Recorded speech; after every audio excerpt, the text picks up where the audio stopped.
For the final time, good evening, race fans, and get set for the madness as we prepare to kick off the last round of the Kickin' the Tires Lower Half Dash series before real racing resumes in about 8 days' time. And once more in the broadcast booth as we prepare to provide some semblance of order among the chaos. Jacob Seelman alongside Blake McCandless here on the STN Esports Network as we get set to roll at the Daytona road course, 3.564 miles of pavement, about 20-some Pro 2 trucks, and Blake, we've seen this movie before, and all I got to say is look out.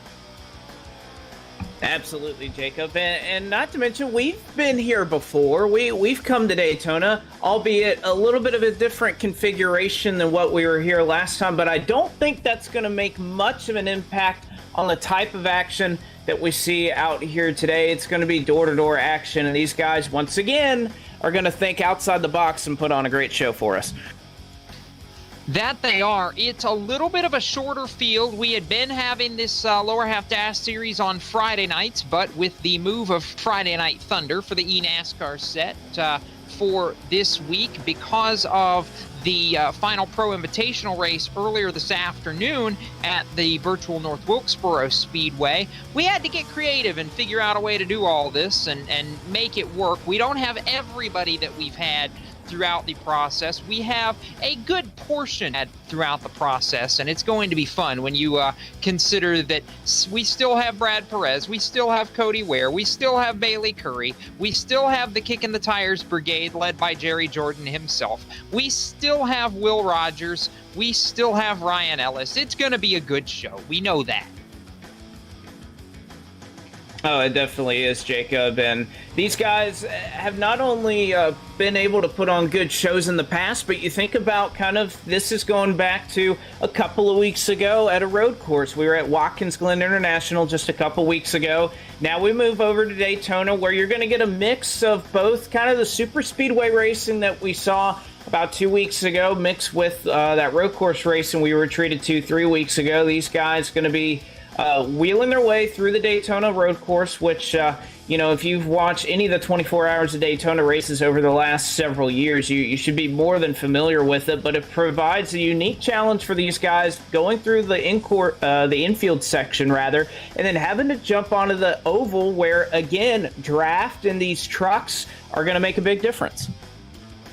The draft will make a big difference on the banking. We know that, but Blake, you and I were talking about it before we came on the air here, that I honestly believe one of the keys to this race is going to be who can master the infield section, that technical section from turn 1 to about turn 7 or 8, because whoever's fast through the infield section, I believe, is going to make up enough time that people aren't going to be able to get back to them in the draft on the banking and on the long straightaways here at Daytona. Exactly. There's a little bit of wiggle room right there, Jacob, where you can be just a little bit slower through the infield course. As long as you're close enough to get some draft off that truck in front of you, it should be enough to kind of pull you through. But you're exactly right that once you fall out of it, if you're not able to execute here in the infield road course, that's what's going to do you in. And personally, I ran hundreds of laps here last week doing some IndyCar racing on some of the official series that iRacing provides, which I am no road course connoisseur at all, but I just did it simply because it was fun. Not only is the infield portion of this road course going to be really difficult, the backstretch chicane is likely where you're going to see a lot of time either made up or missed. However, I think these trucks are going to be a lot more forgiving than an IndyCar trying to navigate that section. Indeed, and that's what makes this interesting. These trucks are big, these trucks bulky. It is not it is not what this road course was built for, Blake. You mentioned it. This road course was built for sports cars, Indy cars. If you ask the old International Race of Champions, we actually had an IROC race on the road course in real life in 2006. This was not built for pro trucks, especially the wider wheelbase here, as we get ready to take a look and show you where in the world we are from high above the Daytona International Speedway, and get a chance to kind of give you the overview and take a look at this 3.564 mile road course as we have the fly-in here in North Florida.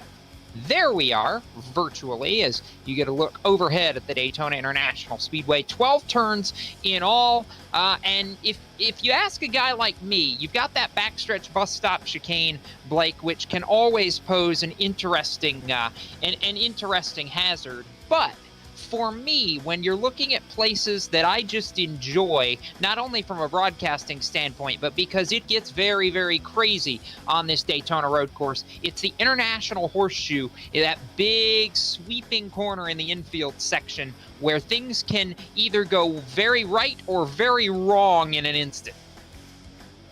Oh, certainly, Jacob. There's plenty of places for that to happen. Not just the long sweeping corners, but just getting into turn one is going to be something to behold for these drivers. If some of the races I did last week were any indication, getting into turn one itself is going to be really difficult, especially with these trucks, how much you can lean on each other. Don't think we have damage on again, so these trucks will be able to bounce off each other and not experience a whole lot of damage. But we'll get a pretty good idea of how this race will play out with a couple of heats, one of which is about to grid right now. Indeed it is. Colin Fern was the fastest in qualifying and will lead the field for heat race number 1, the green flag, and this will simply set the order of the inside file for tonight's main event. It will be a 3-lap heat, so a relatively quick 5 or 6 minute affair before we rock and roll. Colin Fern will be joined on the front row by Brad Perez, Jeff Green, and Jared Overstreet in the second row. And I sit back and I marvel because Ryan Ellis and Cody Ware have been the masters of getting names that we wouldn't necessarily expect to be involved in this series, and to see a veteran like Jeff Green in the field, it makes this a whole lot of fun. It makes it even more fun to see him be quick in this field. Cody Ware and Nick Olson starting on the third row with Noah Lewis from TSJ Sports and Matt Lady in row number 4. Justin Malillo alongside Andrew Hawley in row number 5. William Pelote and Kickin the Tire Zone, Jerry Jordan in row number 6. And Jerry said we could make fun of him a couple times during the course of this series, Blake, especially once he got on the track. So that means it's appropriate he's starting from the rear. Well, we can make fun of him, but we don't want to be too harsh on our competitors today. We actually want to point out that Justin Malillo, amongst some of the iRacing competition that was going on earlier this weekend, actually won his Indianapolis 500. So congratulations to him, but we're already rolling here for heat number 1. Pace lap underway for heat race number 1, and yeah, I was going to shout out Malillo for the job he did during the iRacing Indianapolis 500 earlier today, and I also will rib Seth Eggert, who is coming up in the second heat race here in just a little while, and say, Seth, Justin beat you to it, and, well, I'm sure somewhere Seth is fuming about the fact that he is still yet to win a split in the Indianapolis 500 on iRacing. He had one in his sights a couple years ago, if not for a late caution. And oh, by the way, no pace lap, Blake, so we just went ahead and sent it, if you will. I was expecting a pace lap, and they just said, no, let's send it, let's go. So we're actually green and already working through the infield section here on lap number 1 of 3. And looking back through the field, we mentioned it's going to be chaos. I'm watching Noah Lewis try to close in on a battle for position as they get ready to work out of the infield section and onto the banking here at turn number 7. Well, and this is going to be really interesting. You saw Lewis slip up a little bit there, spin the tires, but this is where I'm really interested to see how much the draft is going to come into play, how these guys are going to attack this backstretch chicane. Obviously, these trucks can almost go straight through this backstretch chicane, so if that's the case, you're really almost holding this thing wide open all the way once you get onto the oval section and the oval turn 1, and you're pretty much riding that out until you come all the way back around to the start-finish line, and you see these trucks, they'll slow it up just a little bit, but they're still able to hold quite a bit of momentum even through that backstretch chicane. Very true, as we see Brad Perez right now working in the working in the third spot behind what will be a side-by-side battle for the race lead as they work off the final corner and back into the trioval to the start-finish line. Colin Fern started on pole. However, he is going to end up losing the lead because Nick Olson is going to edge ahead at the end of lap number 1 as they go 3 wide down into turn number 1. That is not going to work. They're going to have to settle it out quickly, and Brad Perez fires it down to the inside of turn 1 and turn 2 to get by Olson, who really had to check up as they head for the International Horseshoe. And that was a smart move there by Perez, giving up that position but knowing that the run was coming. Now you see Perez, he'll try to move forward for the top spot. He'll move now to what will be the outside here as we'll work through this turn right here, this long sweeping left-hander. But now if Perez can hang on, he gets run off the track, which in these things is not too bad of a deal. They'll have to hang a right here. Perez down to the inside, looking to the 86, trying to make his way forward. And oh, by the way, here comes Cody Ware. Where did Cody Ware come from all of a sudden? But that's how quickly things can change here at Daytona International Speedway. Still side by side for the lead, as now we see the 86 of Colin Fern work his way back through to the race lead, and Cody Ware trying to challenge for second on Brad Perez. It's 3 trucks in lockstep as they work through 7 and out onto the long back straightaway. This is NASCAR 1. What we're referring to as turn 7 of this 12-turn road course is actually NASCAR 1 and 2. Now onto the back stretch, headed for the bus stop, the 8 through 11 complex, and Cody Ware's looking to the outside of the bus stop, going for the race lead. Is he going to try the crossover or just wait for a little bit of momentum? Cody Ware gets rooted out of the way in the bus stop. Brad Perez to the outside. Ware going to hang on to it down low as they head for NASCAR 3 and 4 and back to the line. They'll see the white flag. Well, and this is an interesting dilemma here. If you're Brad Perez, are you going to like to push Cody Ware to try to run down our race leader? It looks like that's what Perez is going to do. Perez all over the back bumper of Cody Ware, a 2-truck tandem here at Daytona, and just look at the run that they get. This is going to make this last lap really interesting as they'll take the white flag this time by. They'll nearly be 3 wide once again as they head into turn 1. They thought better of it, and Brad Perez goes to the far outside, trying to make the sweep and almost skid it through turn 1 of the road course here. They'll head up the pit entry straight and over to turn number 2 before they head down to the International Horseshoe. Big braking opportunity as you see them slide sideways. Colin Fern is there. Cody Ware is there as they exit the International Horseshoe and head up to turn number 4, the kink, if you will, of the infield section, the quick left-hander. They'll take that and then head down to the other side of the International Horseshoe at turn 5. Down into turn 5, what move will Cody Ware make? He'll look to the outside here of Colin Fern as they'll make the left-hander onto the oval here in oval turn 1. Fern gonna put the blocker on him. Ware into the back of the 86. Oh, they're going to look 3 wide as Brad Perez goes low, nearly clips those cones, which you can't cut, but now Perez going to give some drafting help to Cody Ware, who takes the lead. They work through NASCAR 1 and 2 for the final time in this heat race. Brad Perez laying on the rear deck lid of the 38 as now Colin Fern looks below the double yellow lines. There's no out of bounds right now as he tries to see if he can't separate the 38 of Perez and the 54 of Cody Ware. They head for the bus stop for the final time through 8, 9, 10, 11, that complex. Fern trying to get to the 38 of Perez. Can't do it. What will Perez have for Cody Ware as they work through NASCAR 3 and 4 for the final time and head back to the tri-oval? When do you kick out? When do you make your move? There's a 4th truck in Nick Olson in this mix, but he may run out of time as Fern goes all the way down to the double yellow lines. And they're going to work to the tri-oval here, I think. Well, maybe not. The short way around to the stripe. How about the sneak by Colin Fern? He got all the way down below the yellow lines, used the apron, and shortened the track up enough to make it stick Blake McCandless by 2 1/100th of a second, Colin Fern wins heat race number 1 over Cody Ware, Nick Olson, and Brad Perez.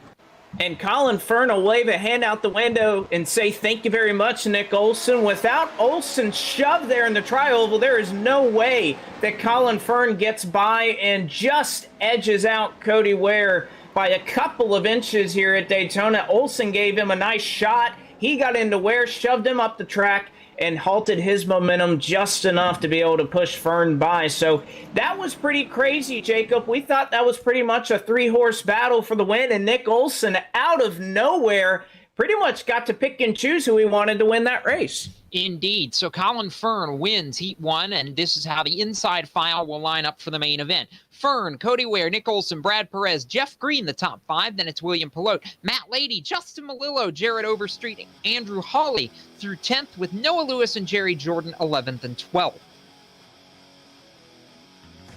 And that will set us up for heat race number 2 momentarily, which is going to feature a driver, actually 2 drivers, who have been very, very dominant in this lower half dash series. On the front row, Blake McCandless. There's a lot of NASCAR flavor at the front of this second heat field. Bailey Curry going to line up on the pole. Will Rogers going to line up second. Garrett Smithley going to line up third. Ryan Ellis and Matt Mills 4th and 5th. That is 5 NASCAR National Series drivers in the first 5 starting spots for Heat 2. And looking towards the back half of the field, it'll be Seth Eggert who rolls off on the outside of row number 3. Stephen Ellis in 7th, J.R. Houston in 8th, David Kriske in 9th. It'll be Tanner Berryhill in 10th, Josh Dowell in 11th, and Ryan Vargas will round out this 12-truck field. And like you mentioned, Jacob, a lot of interesting faces. We obviously saw Garrett Smithley out doing some work a little bit earlier in the Pro Invitational race at North Wilkesboro. He gets to come to the high banks of Daytona, and they're going to go ahead and go green just like earlier. No pace lap. We're going to get these guys a rolling start, and Smithley's going to go to the infield and actually lose some time doing it. Yeah, we got a little bit thrown off on that initial start when they went green right off the jump, so to speak. They almost go 4 wide for the lead through turn 1 for the first time. To Black Goodwrench number 3 truck is Bailey Curry. He has escaped with the lead 2 by 2 for second and fourth. Now 3 wide for third through the International Horseshoe. And it looks like Garrett Smithley got shoved up and out of the groove on that trip around. He falls back to position number 5. They're side by side as they work through turn number 4. How about Ryan Ellis, who's able to shove his way up into the number 3 spot? Stephen Ellis works his way on back. Matt Mills trying to hang on and will hold off Garrett Smithley. But I'm telling you what, Ryan Vargas started in 12th. He's already up to 7th through just 5 corners.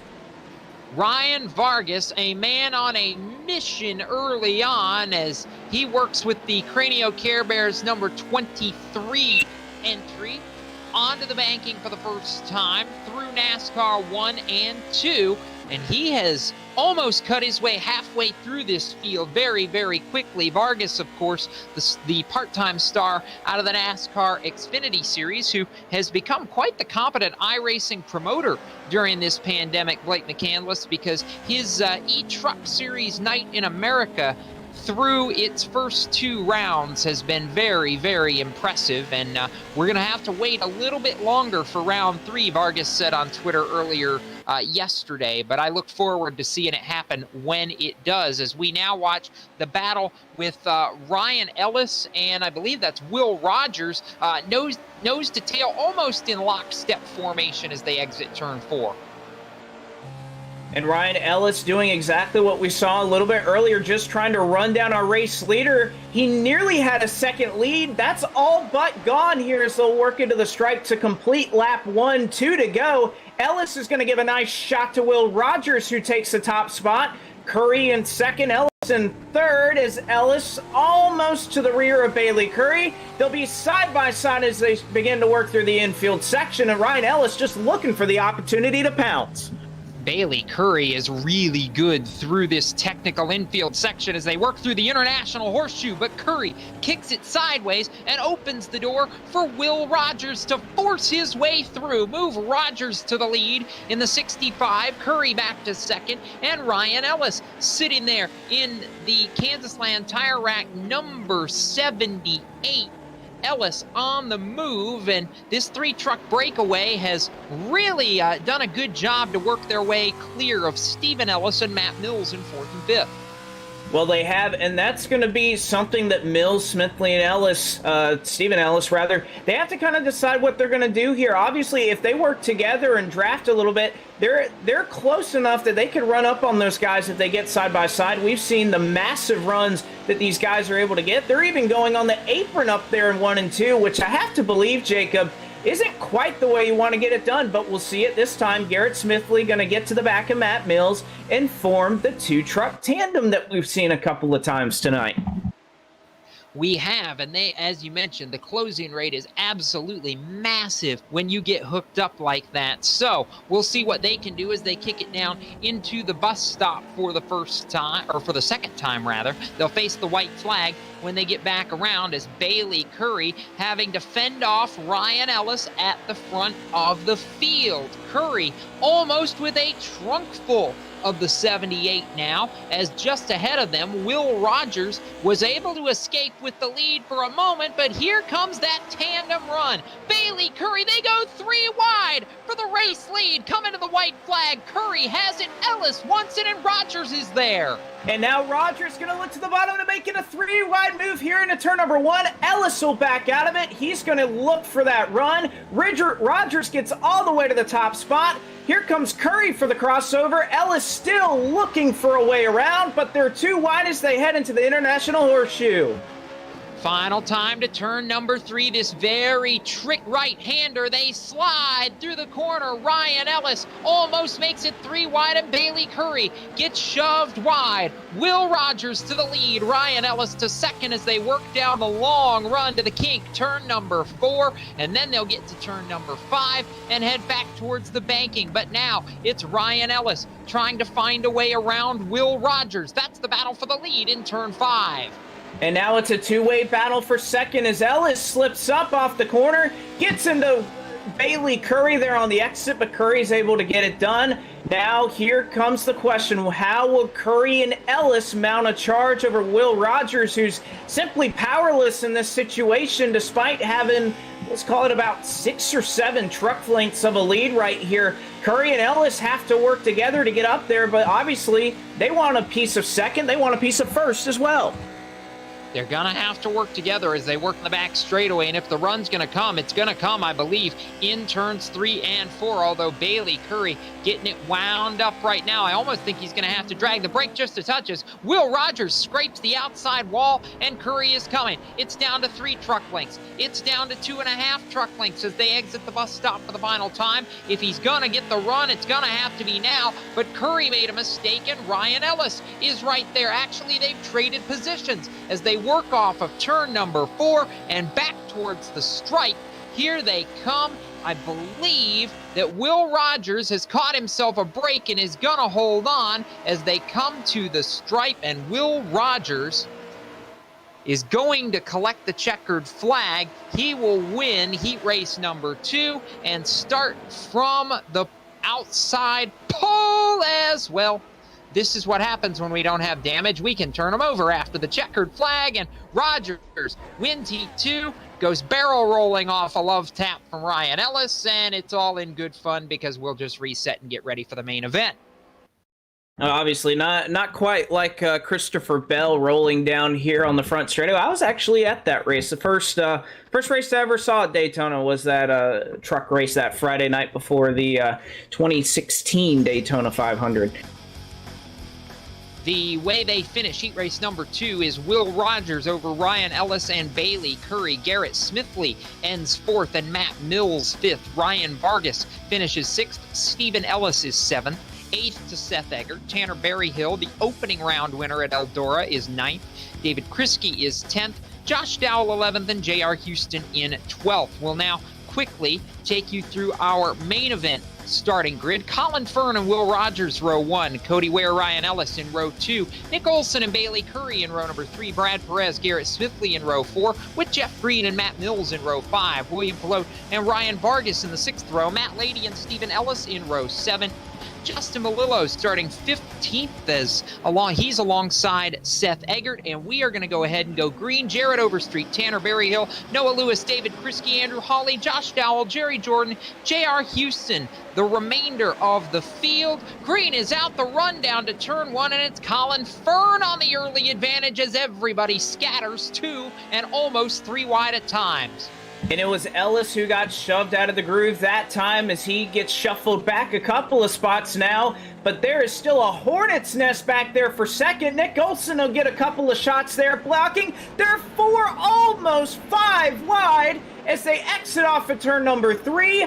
Leader is getting away. That is in Colin Fern, but they are not letting up here in the battle for second all the way back through the 8th and 10th spots. Did we mention the International Horseshoe is a little bit crazy? If we didn't, the International Horseshoe is a little bit crazy. Here's the run to turn 5. Will Rogers goes sideways. He's got a side-by-side battle behind him with Nick Olson and Brad Perez. And one truck flipping back in the pack. It's Bailey Curry.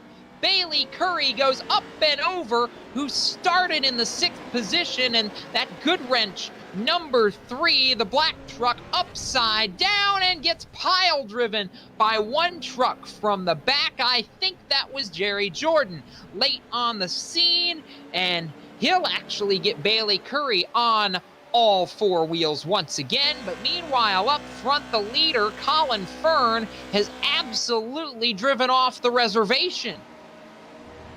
Oh, there is nothing in sight and nothing in his mirror for Colin Fern, who has just simply driven away from everybody with how crazy this first lap action has been. However, we look over these trucks, some trucks suffering some damage, so a little bit different than weeks past that damage is on, so you can't quite go and rough them up too much as a couple of trucks here. Obviously, the truck that was flipped in Bailey Curry has quite a long ways to go, but also has severe damage on his race truck, so we'll have to see how these guys manage it. We can't get quite as comfortable bumping and banging as we were a couple of weeks ago, but Colin Fern, even with the huge lead he had completing lap 1, without that draft, he's still about 8 miles an hour slower here working into turn 1 than the rest of the competitors. So if they can sort things out back here, I don't think Colin Fern, or really any leader for that matter, is going to be able to drive away from the rest of the pack.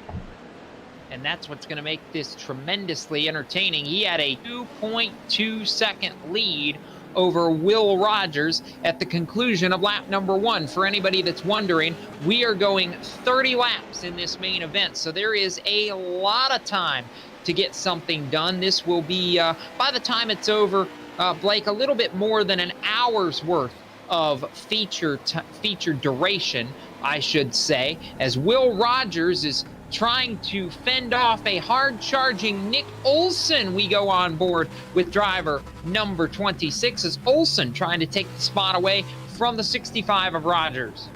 And it looks like Colin Fern overshot here. That's going to allow Will Rogers to get right up to the back bumper. And, of course, you saw it out the windshield there of Nick Olson. Just how unique it is for these trucks to drive. Obviously, you have a handbrake. You can kick. You can slide these things out.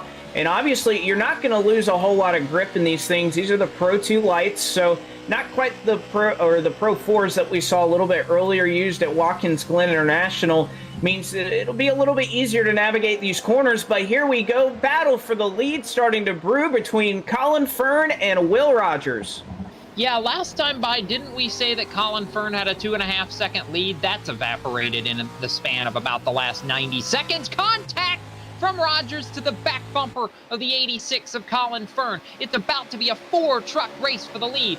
Fern has it. Rogers is there. Olson is there. And that pink truck, I believe, is Brad Perez trying to make a run in the 4th spot as well as they go side by side up front.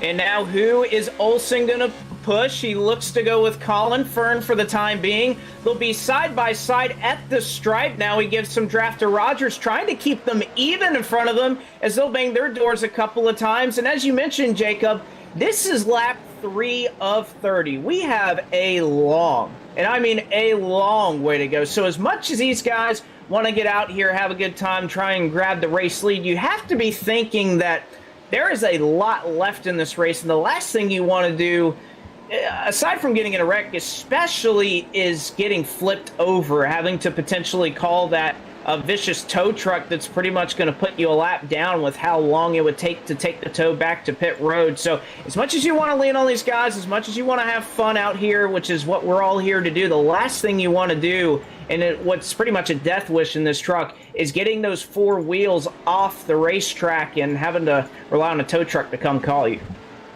And Blake, we were discussing it a little bit behind the scenes prior to the start of the broadcast, and people are probably wondering, 30 laps, that seems like a long time. Well, the old saying is go big or go home, right? And this is the finale for the Kickin' the Tires lower half dash series. So we figured, why not? We might as well have a little bit of extra fun with this and send these guys out with a bang.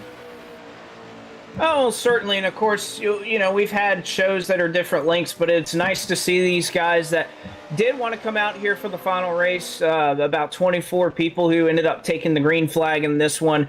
They all wanted to come out here, put a nice show on, but also a little bit of a different element with this thing being as long as it is. Obviously, a lot of our races, quick heats, quick dashes in the races, thrilling action, but want to reward these guys for coming out here all season long. For the last couple of weeks we've been doing this thing, and reward them with a little bit of a different race. Obviously, this has more of a cup race feel to it, if you will, with the length of it, that, you know, you're not just going out there running 100% every lap, or you almost can't afford to do it. You have to think things through. You have to be a little bit patient.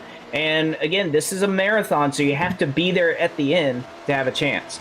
Side by side and contact for the race lead. Will Rogers holds it from Nick Olson, but Olson's got the advantage to driver's left on the inside, go into turn number 1. That's going to open the door and allow at least one other truck through past the Will Rogers machine. So it's now Olson to the race lead as Rogers rallies back and settles in with Colin Fern in this mix as well.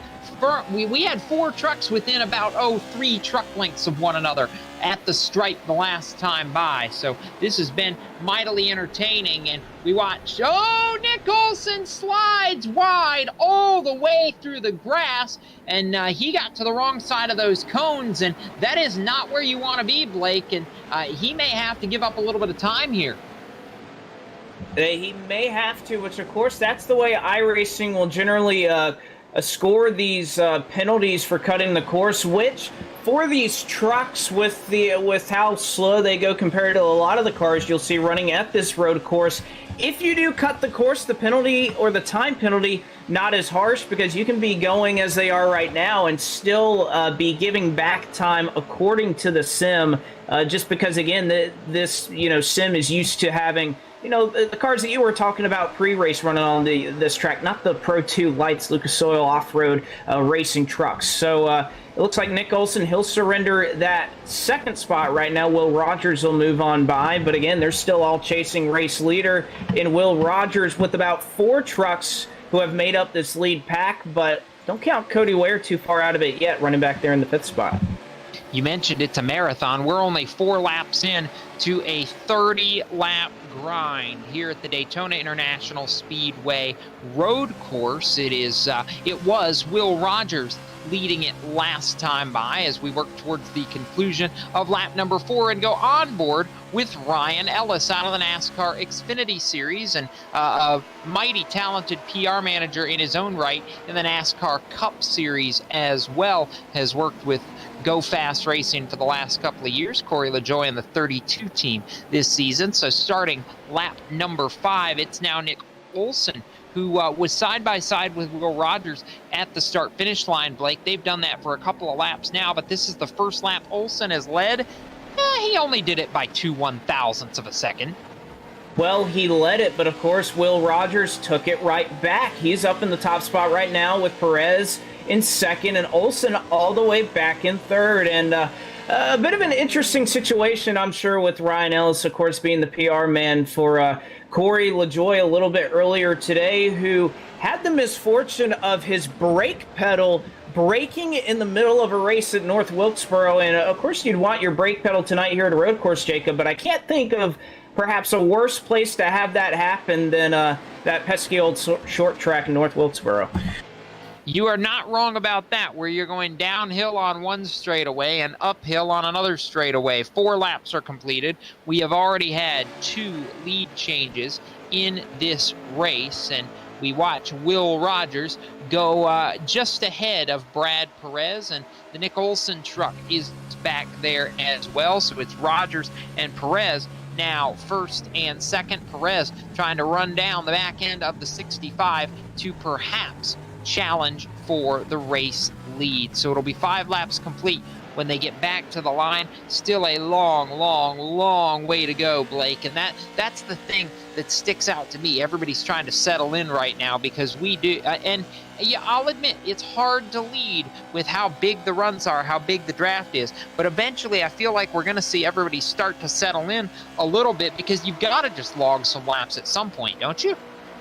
I think that's right, Jacob. And it's also worth noting the 30-lap distance also coming with a time limit of 1 hour and 15 minutes. I'm not sure if we would reach that by running 30 laps, but perhaps if we get a competition yellow in there somewhere, or perhaps another yellow flag that's thrown for an accident out there on the track, that depending on how long those pace laps are, we could either see that 30-lap marker be reached or get right up to the edge of that hour 15-minute mark. But 2 trucks are off here in the International Horseshoe. It's Will Rogers, and now Garrett Smithley able to make his way by, as Nick Olson also got shoved out of the racetrack as well. That means it's a 2-truck breakaway at the front of the field between Brad Perez, who actually has the lap truck, and Jeff Green directly behind him. Whoa, sliding sideways. I think that may have been Will Rogers going all the way through the grass, all the way back across the racetrack. He still can't get it sorted out, loses a ton of time, falls back. Ryan Ellis is back there.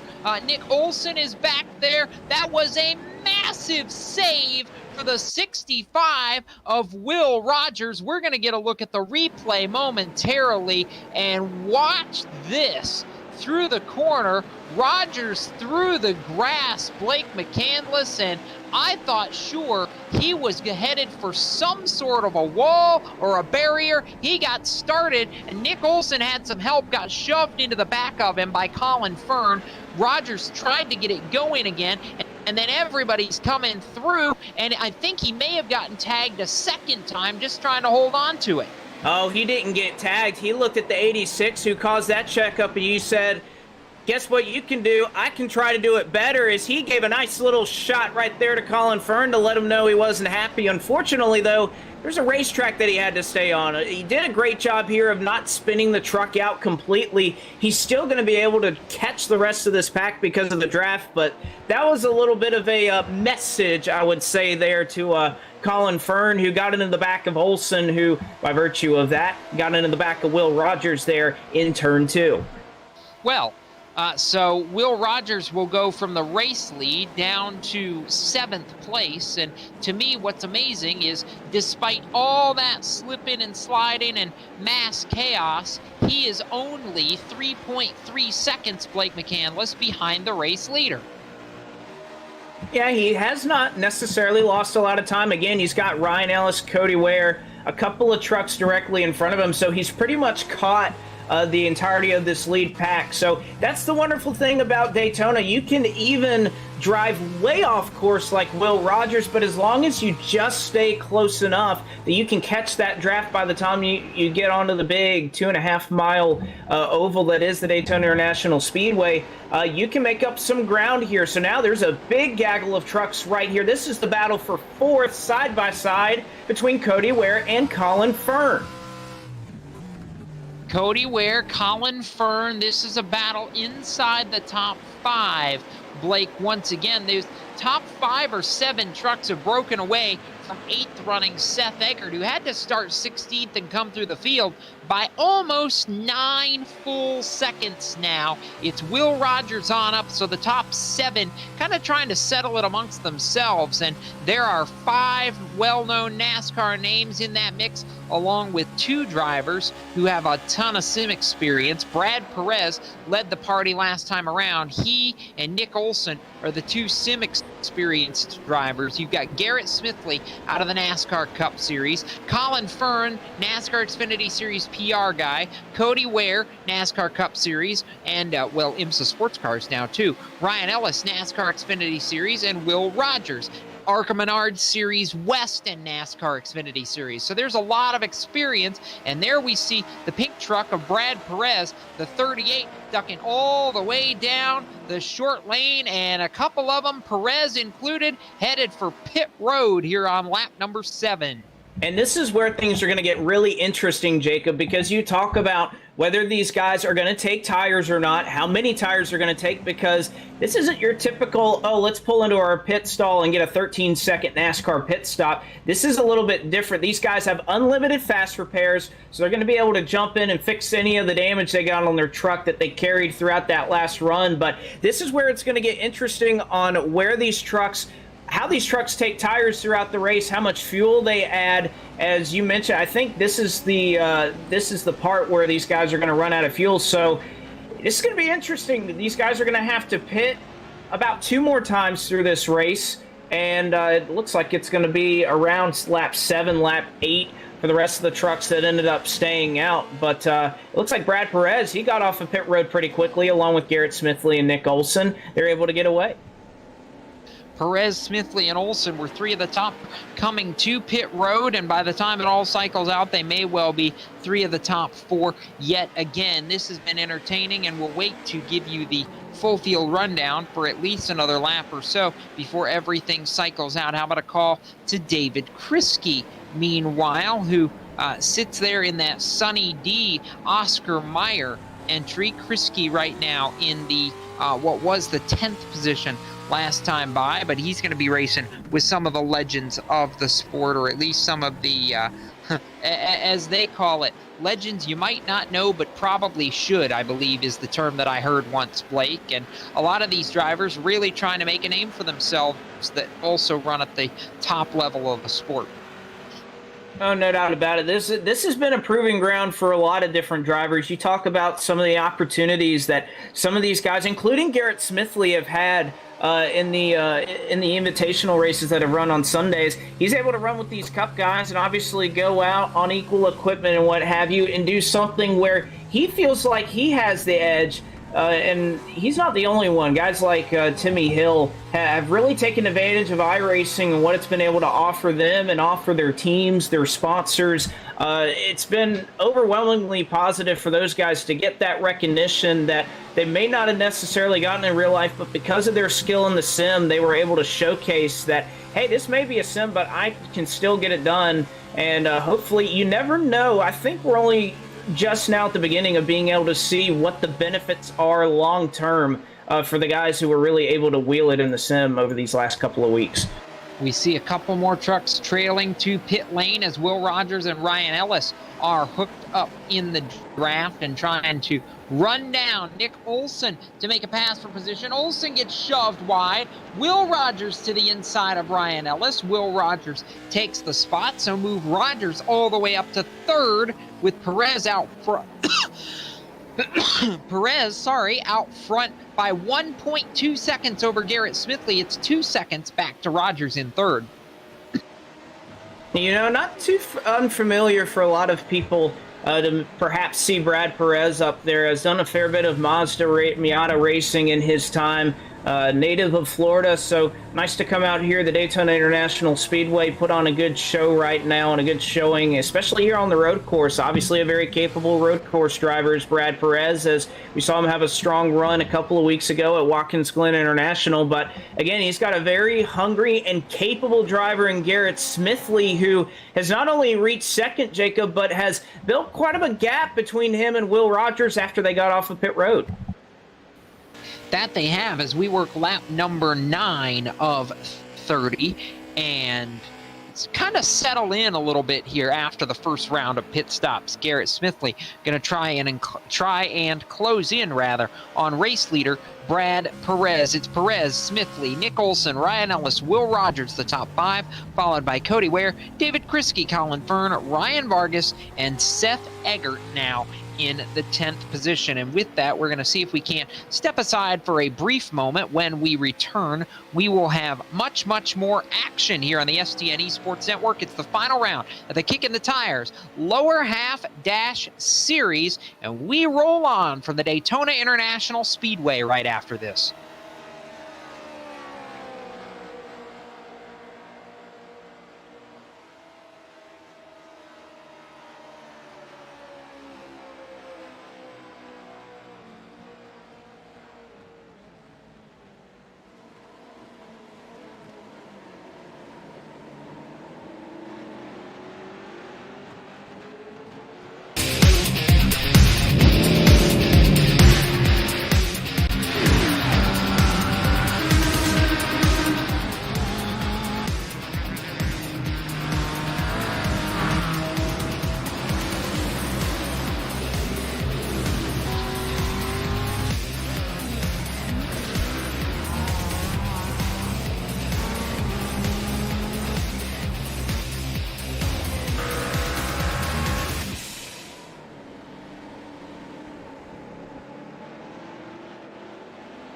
Welcome back to the Kickin' the Tires Lower Half Dash Series from the Daytona International Speedway, the road course at Daytona, all 3.564 miles of it, where Brad Perez and Garrett Smithley have driven away from third running Will Rogers in a furious battle for fourth between Ryan Ellis, Cody Ware, and Nick Olson as we close in on 10 laps complete of a scheduled 30.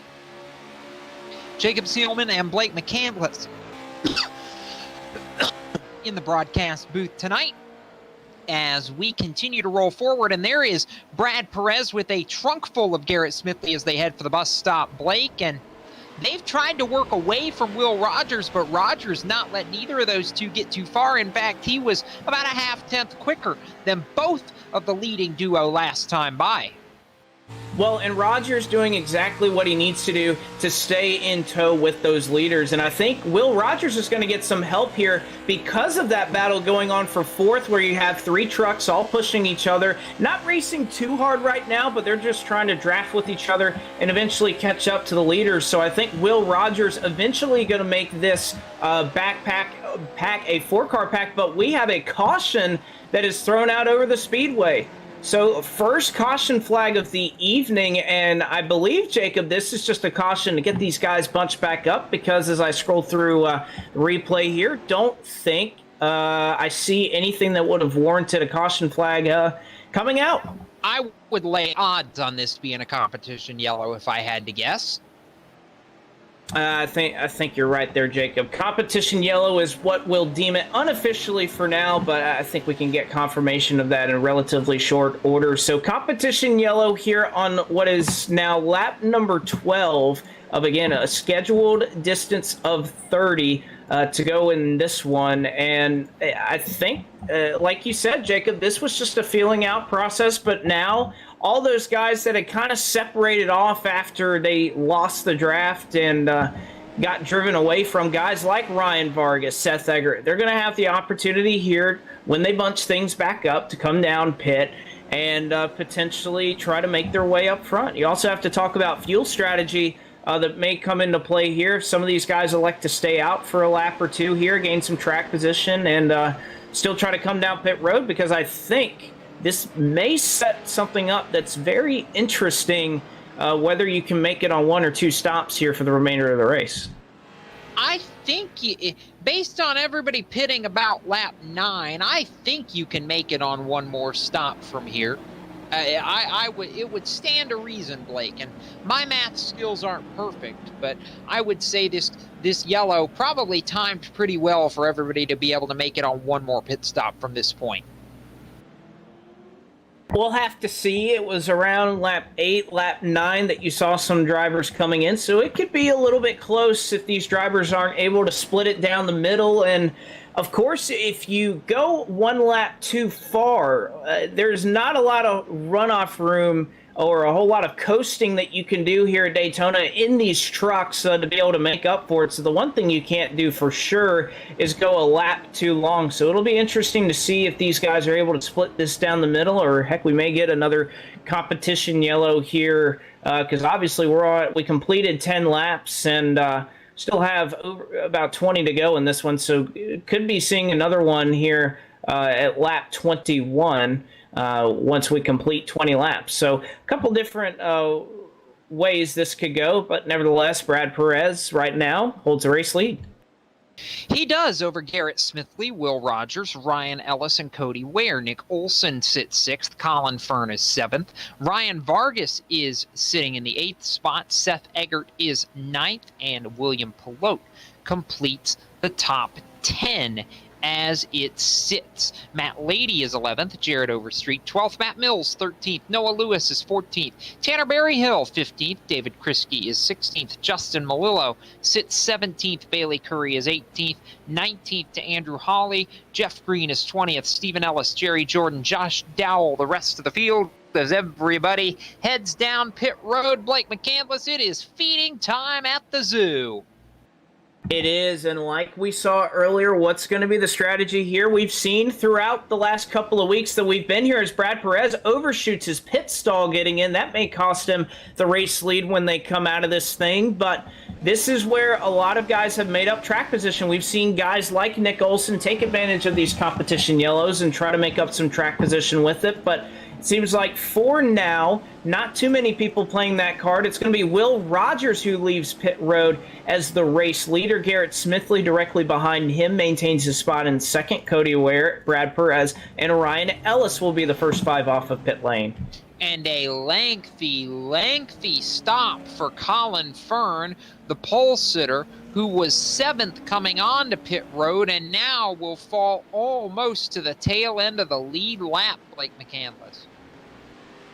Yes, it was a lengthy pit stop for Fern, but again, I don't think Colin has too much to worry about here. Has obviously shown the speed as, of course, he was our pole sitter in this race to be able to maintain his spot, be able to keep himself in the draft, try to keep up with the lead pack. So don't think Colin Fern is going to be all too worse for the wear here once we get back going. It's just whether Jacob, you run, we ran about 10 laps there. We got pretty spread out, so now you bunch these guys all back together, put them too wide, heading into turn 1. That's where things could get really interesting, especially because you've been racing around 2 or 3 trucks at most throughout the first 10 laps there or so. You got used to everything, you got in a rhythm, and now all of a sudden, you're going to be surrounded by traffic once you go through this infield portion of the course here after this restart. So this is going to be an interesting thing to see how these drivers can handle that unique challenge.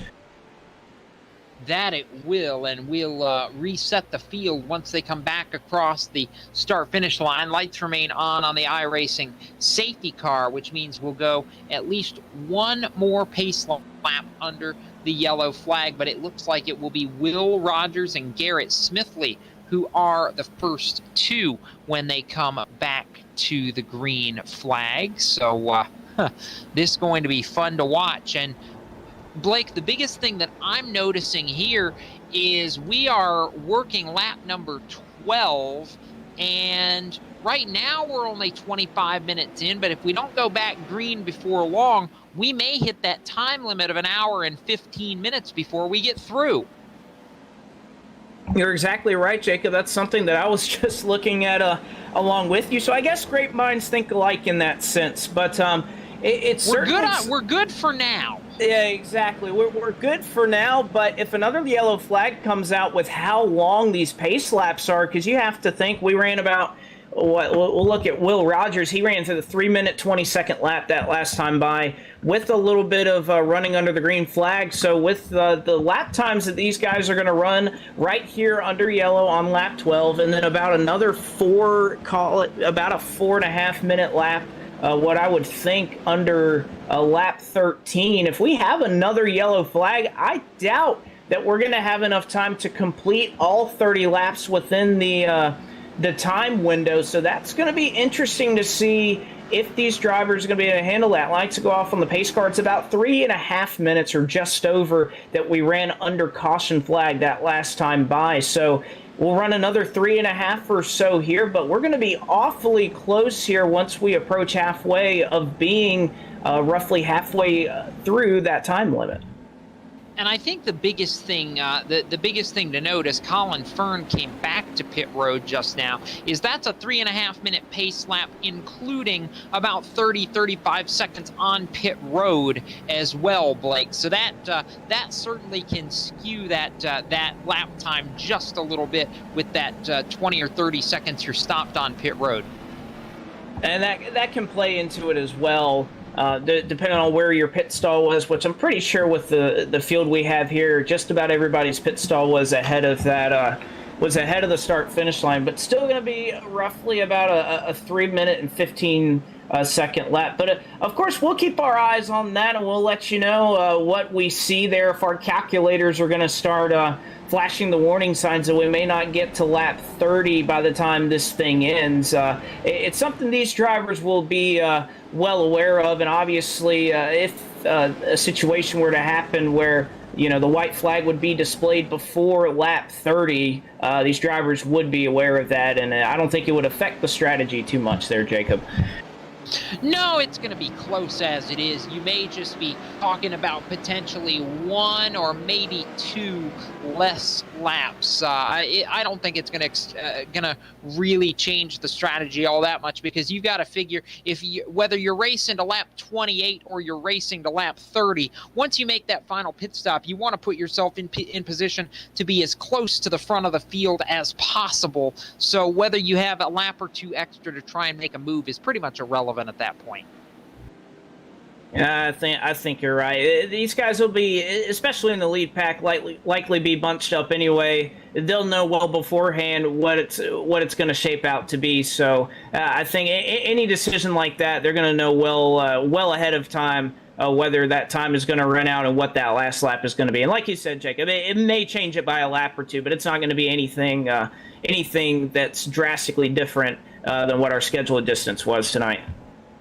So the running order for the restart, we'll see Will Rogers, Garrett Smithley on row number 1, Cody Ware, Brad Perez, row 2, Ryan Ellis, Ryan Vargas in row 3, Jarrett Overstreet and Matt Lady in row number 4, Bailey Curry, William Pilote in row number 5, Colin Fern, who was the race leader, will restart well outside the top 10 as we get set to come back to green. It's the native of Hawaii who gets ready to lead the field in Will Rogers. 5 lead changes. This our lone caution so far, and we'll wrap it up after 3 yellow flag laps. So 5 lead changes in the first 12 laps of this race. We'll have 17 laps to go when the pace car ducks to pit road and leaves the field in the hands of the 65 of Will Rogers. Safety car getting ready to peel off the banking.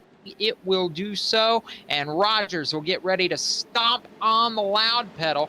He's going to want help from Cody Ware. I'm not sure he's going to get it. Green flag back in the air, side by side to the line. Rogers leads it barely. That light blue truck on the outside lane is Garrett Smithley. They're 3 wide. Bailey Curry all the way down to the inside in turn 1.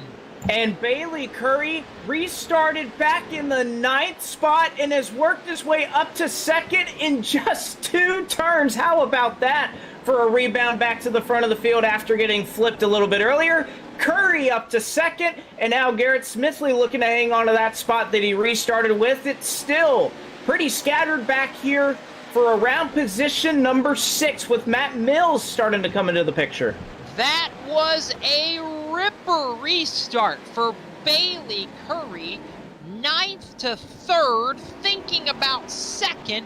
Garrett Smithley got it back, but it's Ryan Ellis in the 4th position, trying to come back on Curry as they work down the run towards turn number 6 and onto the banking. It's Rogers leading them out of the infield and back onto the super speedway portion. But Bailey Curry, I can't get over how good that start was as they're 3 wide behind him. They're 3 wide behind Curry. Ellis able to make his way up there, but you're exactly right, Jacob. An incredible restart, timed it perfectly, went down to the apron, but of course that inside line got checked up a little bit there, and Curry was able to use that momentum with how slow these trucks are, or just how much forward momentum will pay you here on a restart. Curry was just able to take advantage of all those things and make his way up into third. Ellis trying to hang on to their draft in fourth, believe he's going to be able to do so, and he'll pull Cody Ware, Matt Mills along with him.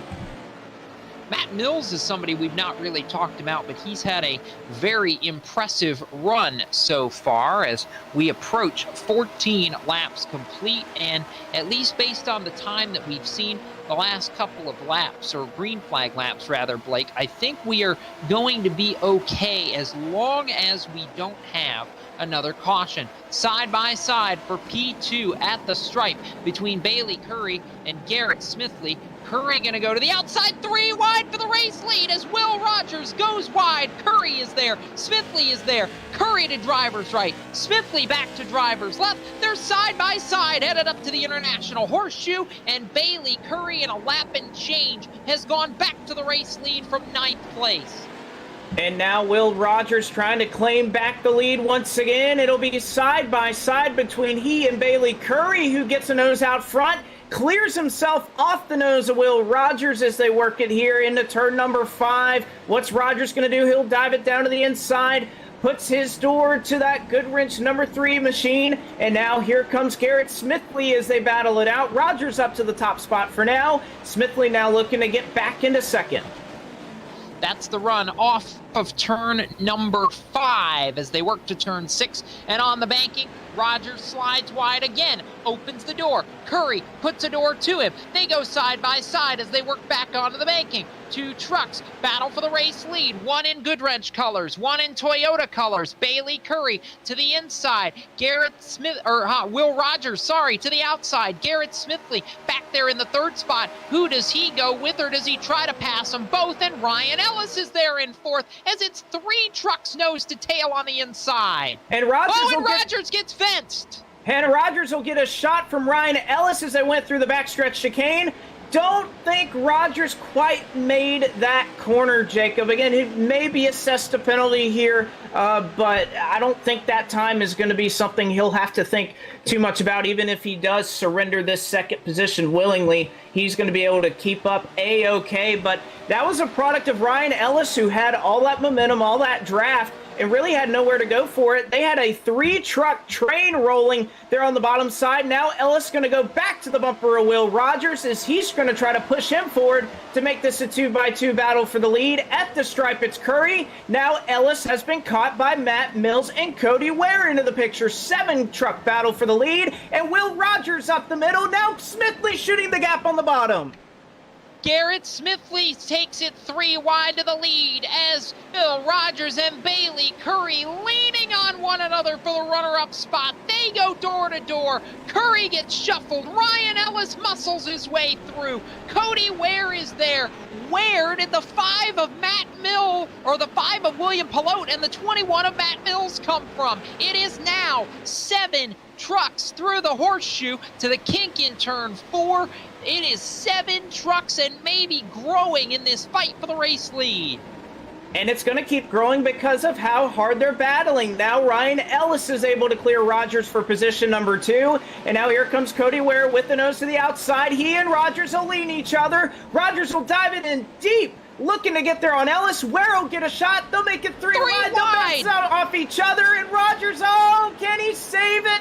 Not before he hits Bailey Curry. Rogers is around, and Curry going to check everybody up here, and the caution flag, because of that, is thrown.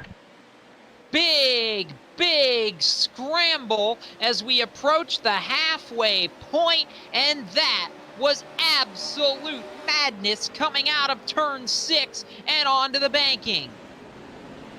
It was. Will Rogers got a nice shot there, and this is where these trucks typically can save it, but as you can see, contact from Bailey Curry kept him from saving it. These trucks are slow to spin, so you can save them pretty well, but once you got a little too far gone there for Will Rogers, he just couldn't do anything to save it. He gets spun around. Probably could have kept going green there, but separated this field enough to where race control felt it was necessary to throw the yellow flag here on lap 16. So this will shake things up in terms of the strategy that we were talking about. Jacob should be able to make it, albeit they'll come down pit road, I assume this time. Should be able to make it on one more stop should we see the green flag to the end.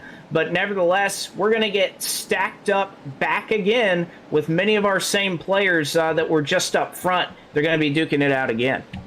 So the biggest thing here will likely change this from a 30-lap race to a time-sensitive race, because I am not sure in the 35 minutes that remain we're going to have enough time to get all of the 14 laps remain that we still have to go.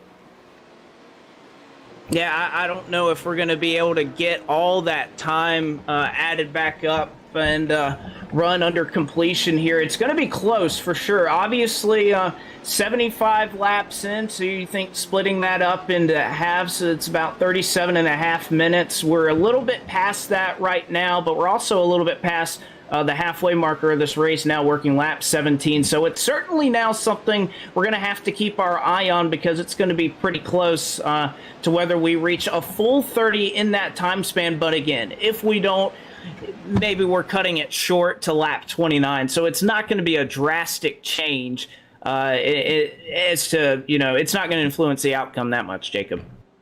Well, what we know right now is Garrett Smithley has done an incredible job to lead this party. Cody Ware adds in the second spot, Ryan Ellis, William Pelote, and Matt Mills, the remainder of the top five in the final race for the Kickin' the Tires lower half dash series here at Daytona International Speedway from the World Center of Racing. This is the STN Esports Network, and we'll be back right after this.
Leaders are on pit road as we welcome you back to the Kickin' the Tires lower half dash series, the final race for the Daytona International Speedway road course Pro 2 off-road trucks. Jacob Seelman and Blake McCandless joining you here on the STN Esports Network as we close in on the finish of tonight's race. We are 17 laps in, working 18 laps complete when they get back to the line. Pit stops just wrapping up, so we'll wait to reshuffle the order, but it was Garrett Smithley, Cody Ware, and Ryan Ellis who led the field onto pit road, and it looked like, Blake, all three of them had pretty solid stops. It looked like it, but Smithley gonna surrender the race lead off of pit road, as it looks like coming out first was Ryan Vargas. How about that? We talked about him trying to make his way up through the field, just kind of lost the draft there on that first run, but perhaps playing a little bit of strategy, along with Seth Eggert, who I don't believe came down pit road that last time by. Yeah, he elected to stay out, so Eggert stayed out. Obviously, Vargas pulled something out of his hat of tricks to get the race lead here on pit road. And then Cody Ware came off pit road ahead of Garrett Smithley. So Smithley, after having the lead, he'll be running in the 4th spot.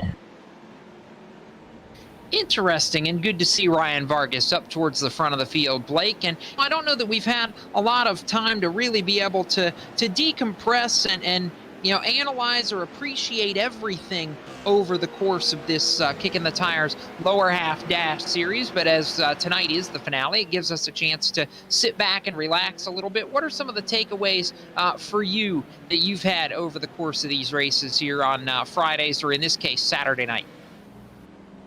Well, I think the one thing, Jacob, is that with everything that's kind of exploded on iRacing over the last couple of weeks, there's been this debate about whether this is, supposed to be something that's really competitive with what you've seen with NASCAR and a lot of other series that have gotten involved in iRacing. Is this, supposed to be something where we spend all the time practicing and testing and doing all those things to try and compete against the best in the world? Or is this something that's meant to be for fun, that you can come in, log on, have a good time, and put something on for the fans? This has obviously been the latter, with competition in it, no doubt.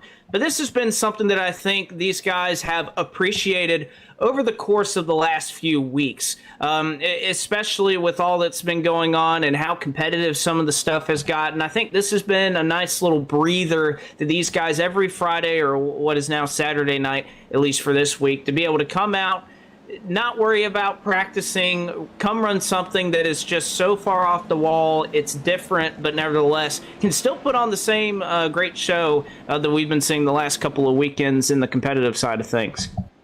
And much like we saw earlier today with the finale for the eNASCAR iRacing Pro Invitational Series, Blake, this series has been unique in that it's been track and car combinations that we don't normally see play out in regular racing. And that's what's made this fun, is it's been a kind of a radical departure, if you will. And I think these drivers have really enjoyed that. No, they certainly have. And, this is what is so nice about the iRacing service is, of course, we could go on and spend an entire race talking about the realism and different aspects of iRacing and the tracks and the cars and how rubber builds up and all those things. We can go on for quite a while about what that is. But this is the other side of things, where you can run Pro 2 light trucks at Daytona, or if you wanted to and you were feeling it, you could go run a dirt modified at the Charlotte Legends Oval if you wanted to, just because that's what the sim's capable of. It's just something that's out there. It's different. It's obviously meant to be fun, and again, can still bring out that same competitive and fun desire that a lot of these guys have in trying to compete against each other. So I'm glad that you mentioned modifieds at the Charlotte Motor Speedway Legends Oval. You said the dirt variety, but one of my favorite combinations that we've seen occasionally in real life, Blake, are the tour type modifieds, the asphalt modifieds, like the NASCAR Tour runs on that Legends Oval. That's always provided some very interesting, if entertaining, racing. No, it certainly has. I think probably the favorite that I've seen over these last couple of weeks, which this is not just in this series, it's been in hosted sessions and whatnot over the last couple of weeks, has been kind of going back to the Car of Tomorrow that they originally scanned in 2009, back in the very early days of iRacing. first, what have you, when this whole thing was getting started. They obviously still keep a lot of the old cars that they originally scanned from back there, and they took the car of tomorrow and opened them up unrestricted on the super speedway. So I know the last couple of days I've done a couple of races kind of with this same thing in mind, just going out there having fun. If you wreck, so what? At Daytona and Talladega, and I'll tell you what, running a car tomorrow at Talladega at 230 miles an hour and having to lift and worry about getting tight off of turn 4 at Talladega, that has been a lot of fun.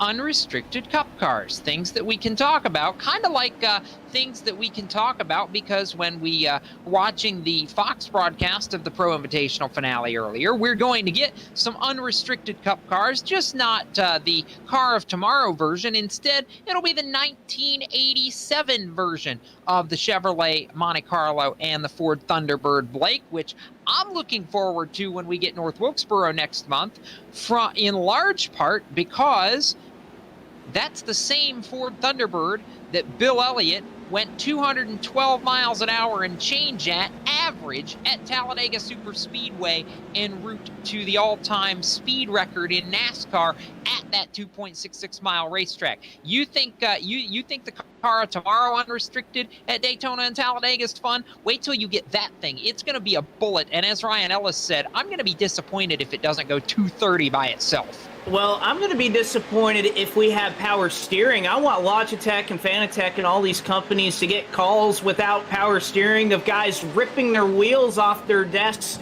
trying to hold control of their race cars. But we got Green Flag Racing here on lap 20. Garrett Smithley trying to make a move for the lead as they're 3 and nearly 4 wide back in the pack. Smithley able to escape. It's now side by side for second as Seth Eggert, that truck that stayed out on old tires, he'll give Olsen a shot here in the International Horseshoe. It's a gaggle. It's a hornet's nest here. It's Garrett Smithley to the lead as they exit turn number 3. Seth Eggert on old tires starting to fall back. We've added the timer just in case. Right now, we still believe we're okay, but barely. So we're keeping an eye on the clock just in case the time limit does come into play before this is over. That timer is slightly unofficial, and we'll be able to give you a little bit better of an idea each time they cross the stripe and can update you exactly how much time they have left. As you saw Seth Eggert slide very, very wide in turn number 5 and fall way back as they're making contact back in the pack. I think that was Justin Malillo in the bright red truck that's 3 wide to the outside of the racetrack. He's trying to make some tracks back around the 13th 14th position as we see Malillo in the 853, and just ahead of him is the 21. I believe that's Matt Mills trying to actually Mills has fallen back a little bit since the restarted about the 6th position, has faded pretty mightily now as we shuffle through the back straightaway and down through the bus stop chicane, the 8, 9, 10, 11 complex. They're coming back to 10 laps to go, and at that point, with the pace that we've been running under green, it would be about 21 minutes or so left that we would need to be able to get to the checkered flag without the time coming into play. So unofficially, as we're looking at it, Blake, as long as we don't have another caution and can run this out under green, we'll be okay. As watch Bailey Curry dive all the way down below that double yellow line, doors the 853 of Malillo, pardon me, coming through, and that black number 3 painted up to look like the Intimidator. Bailey Curry doing a pretty sporty job of racing a bit like Dale Earnhardt right now as he clawed his way back up to the top 5. And I gotta say, Malillo running in 6th as they make contact. Matt Mills gets on his side back in turn 1 for a brief moment. But Malillo has been impressive getting his way up towards the top 5 as they stack up in the International Horseshoe. And stacking up was David Kriske there in the back of the pack. You also saw the 86 of Colin Ferdinand. And I'll tell you what, Jacob, one driver that is not very happy right now is Matt Mills. Got run into there by Will Rogers, and then once they got to turn 1, got some more contact, got him shuffled, got him out of the draft. So Matt Mills getting a little bit used up here through the infield section after running up, like you said, in the top few spots. But a couple of drivers still able to try to make their way forward. Bailey Curry being one. Justin Malillo trying to run up here in the top 5 as he's directly behind Bailey Curry. But again, with how spread out those about 3rd through 5th is, that's Melillo and the battle for 6th that you see on your screen. These guys need to sort some things out or they're going to lose those leaders here in the draft. They are, and it's not going to be very pretty. I can promise you that as we close in on the final, well, now inside of 10 laps to go in this race. Garrett Smithley, Nick Olson, and Cody Ware trying to run away from the remainder of this pack. As we continue, still 20 trucks on the lead lap, but not a lot of time left in this race. It'll be 9 laps of racing to go when they come back around through the tri-oval. And we see a 2-truck battle right now. Garrett Smithley and Nick Olson trying to break away a little bit from 3rd running Cody Ware. They have hooked up in the 2-truck tandem as they cross the line. 9 laps of racing to go. Roughly, we'll call it 21 minutes on the clock as they cross the line. So our unofficial timer, just about a minute off as it sits. But Smithley, Olson, Ware, 3 trucks have broken away by about 1.1 seconds from 4th running Ryan Ellis. Well, and that's close enough for Ellis, especially if they get a little dicey up here, which of course they will. Nick Olson wants a piece of the race lead, trying to take it from Garrett Smithley. They'll work it here through turn 4, and it looks like Smithley going to at least back out of it for now, so move Olson to the top spot by about a truck length. Cody Ware starting to get into this battle for the lead as well as they'll work it into turn number 5, and that has allowed Ellis, by the way, to run up and try to catch these guys, who is definitely not behind by a second right now. Ellis just has to get a good turn right here and try to get up onto the oval, which with the side-by-side battle for second going on in front of him, that's exactly what he wants to see. That is what he wants to see. Meanwhile, the drivers a little bit further back, Will Rogers, Bailey Curry, Brad Perez, and Colin Fern have been put in on a great battle from 5th on back, or at least it was momentarily. Now they've started kind of split it up into about 2 separate packs. You've got Will Rogers up there in 6th, trying to run down the Colin Fern machine, or maybe latch on to the Colin Fern machine. Coming to 8 laps to go. They work down the back straightaway, and that line will start to compress together a little bit. It's about 5 trucks racing from 5th through 9th place, or make it 6 trucks. 5th all the way back through 10th, and it looks like maybe Stephen Ellis in 11th, or Ryan Vargas, sorry, in 11th, trying to close in on this fix as well. Well, remember, Vargas had that track position earlier on, so not sure if he's going to be able to hang on here and try to get up with this second pack and try to go run down our race leaders that are directly ahead of them right now. Vargas getting a pretty dutiful push right here from Brad Perez on the front straightaway. So this is going to be, we'll call it a 6-truck pack that's back here in the second pack, and they have to try and find a way to run up those 4 trucks in front of them. But Justin Melillo going to give a shot to them. Brad Perez and Ryan Vargas. Melillo gets shoved off the track, and now Perez moves forward into the top 10.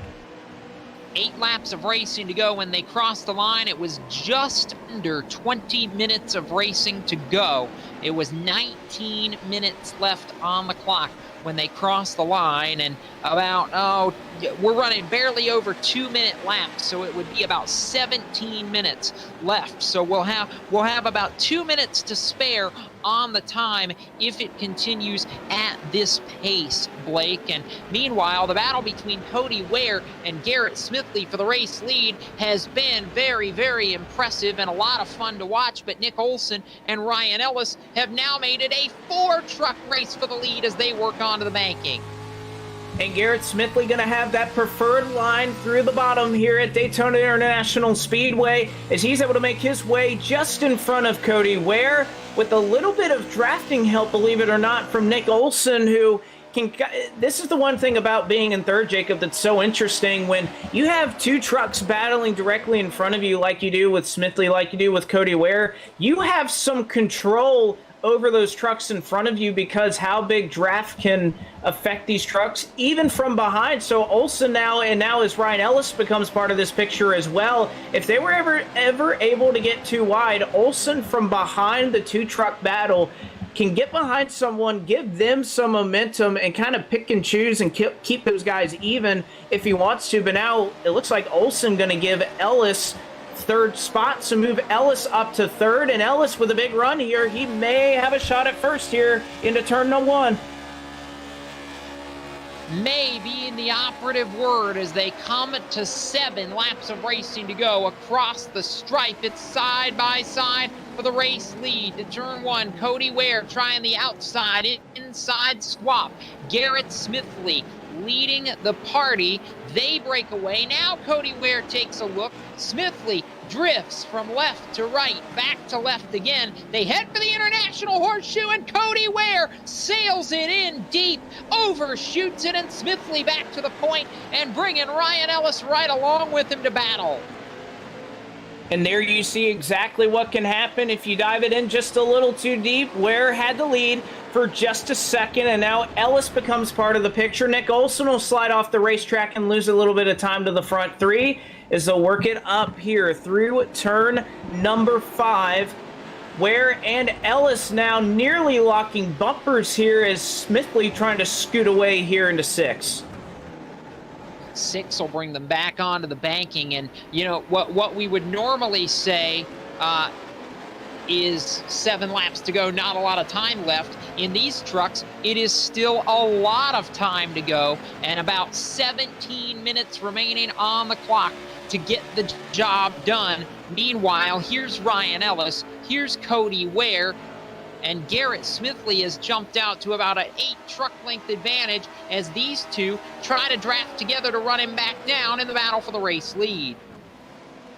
And there you see no battle, at least in this corner, put up from Cody Ware. Like you said, trying to run down the race leader. Believe they've done a good job in that. However, Smithley can look ahead to Jerry Jordan running up in the middle of the track here in just a moment. Jerry going to be some lap traffic here for just a second, but for Garrett Smithley, it gives him the opportunity to go up and draft with somebody else and put these guys at bay for a little bit longer, but it's not going to be enough right now. Ryan Ellis with a big run here down the front straightaway. What does he do with it? He's going to tuck right to the back of that 23 and try to push him into turn 1, create some separation from he and Cody Ware as they work it into 1, but Jerry Jordan directly in front of them. Jordan's off the racetrack and he'll spin, but he's well out of the way of the race leaders. Out of the way of the race leaders is positive news for those race leaders as we close in on the checkered flag. 6 laps of racing to go, 24 laps complete, under 15 minutes to go on the clock now as we see Cody Ware looking, nothing doing though in the 3rd position. Ryan Ellis still rides in 2nd. Garrett Smithley, the leader, as they run down, and this is going to be tight as they work down to turn number 5 and get ready to come back onto the banking there at the exit of turn 6. So again, it'll be about 14 minutes to go when they get here onto the banking, and Garrett Smithley trying to hang on.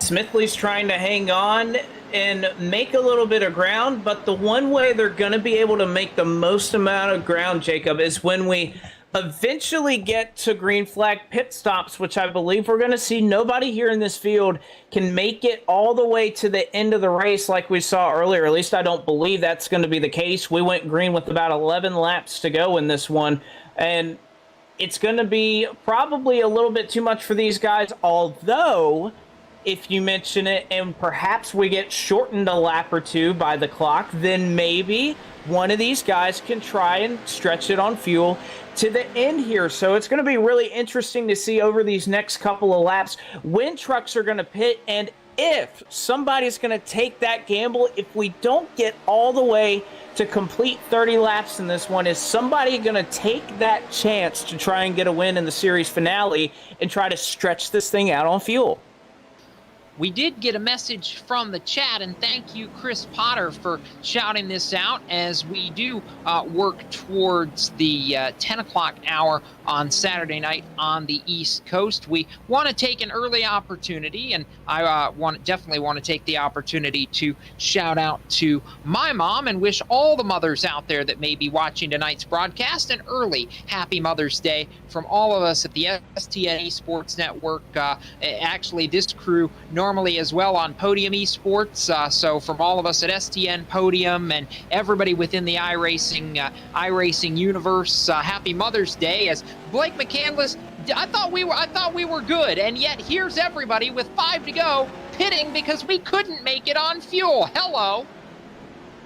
That is certainly the case. Nearly all of our race leaders came down pit road, and how about the great job done here by Garrett Smithley? He was able to come in and leave pit road with the lead. Now, obviously, things aren't cycled out quite yet. It is Nick Olson and Colin Fern, who I believe right now actually do hold the race lead. Not sure if these drivers came down pit road. They actually already did. So Colin Fern, Nick Olson, short pit, and now have the race lead. But obviously Garrett Smithley lapped fresher tires, perhaps a little bit, just fresher tires may be enough to go run those guys down. So right now, as it cycles out, it's Fern, Olson, Smithley, Brian Ellis, and Will Rogers had a pretty nice pit exit right there. He rounds out the top 5. So interesting. This shakes everything up with now 5 laps to go. It'll be 4 to go when they come back to the stripe as we watch Garrett Smithley work his way through the banking one more time and close in on conclusion here as we see the gyro cam and go on board with Garrett Smithley down the back straightaway. We weren't expecting pit stops. We got pit stops, and that has made this battle to the finish very, very interesting, Blake, because if you nail your pit stop, if you pit a lap early and make up some time on fresher tires, you can make up a lot of ground. This infield section, tires do mean quite a bit, and there is Colin Fern, who is working with Nick Olson, and I believe going to cycle out to be the race. Well, no, Tanner Berryhill has actually cycled out to be the race leader as it sits, but we believe I believe Berryhill's going to have to pit too before this is over. Well, he had to pit, and, I'm looking over here at something, and it was on the replay at lap 24, Jake. I'm not sure where this would have come from, but I think somebody should have told Tanner Berryhill where to turn for turn 1, because he completely missed turning into turn 1, stayed on the front stretch, and then just went into turns 1 and 2 here at Daytona like he was running the oval. So not sure if he's either just elected to stay out that long, or if a little bit of trickery is up here. Perhaps the broadcaster just caught him on it, but somehow Berryhill has a humongous lead, and I think I may have caught the reason why. Well, we'll wait and see. We'll wait and see what race control has to say about that. So far, there's no penalty. Although Tanner Berryhill now actually going to have to come to a stop and take a tow back to the pit area. So that will likely take him out of contention here and hand the lead over to the Colin Fern Nick Olson duo. Blake McCandless. So you may indeed have called him on it. I may have called him on it, and I don't know, maybe he was listening to the broadcast and he thought, oh, shucks, I would have gotten away with it if it weren't for you meddling kids. But nevertheless, he decided to pull off, which maybe that was just a case of him, trying to stretch it on fuel, and, he just realized he wasn't going to make it to pit road and decided to call it a night anyways, which, again, maybe he had a good reason for skipping the entire infield road course, but and obviously maybe there's more to be explained that I just aren't privy to. I don't have that information, but nevertheless, somehow Berryhill pulled off, and this is the battle for the race lead that we were talking about earlier. Cycles through, and it's Fern and Olson once again. It is. We're coming to 3 laps of racing to go when they get to the line. Olson runs to the outside. Colin Fern down to the bottom of the racetrack. We'll cross the stripe here. 3 laps remain.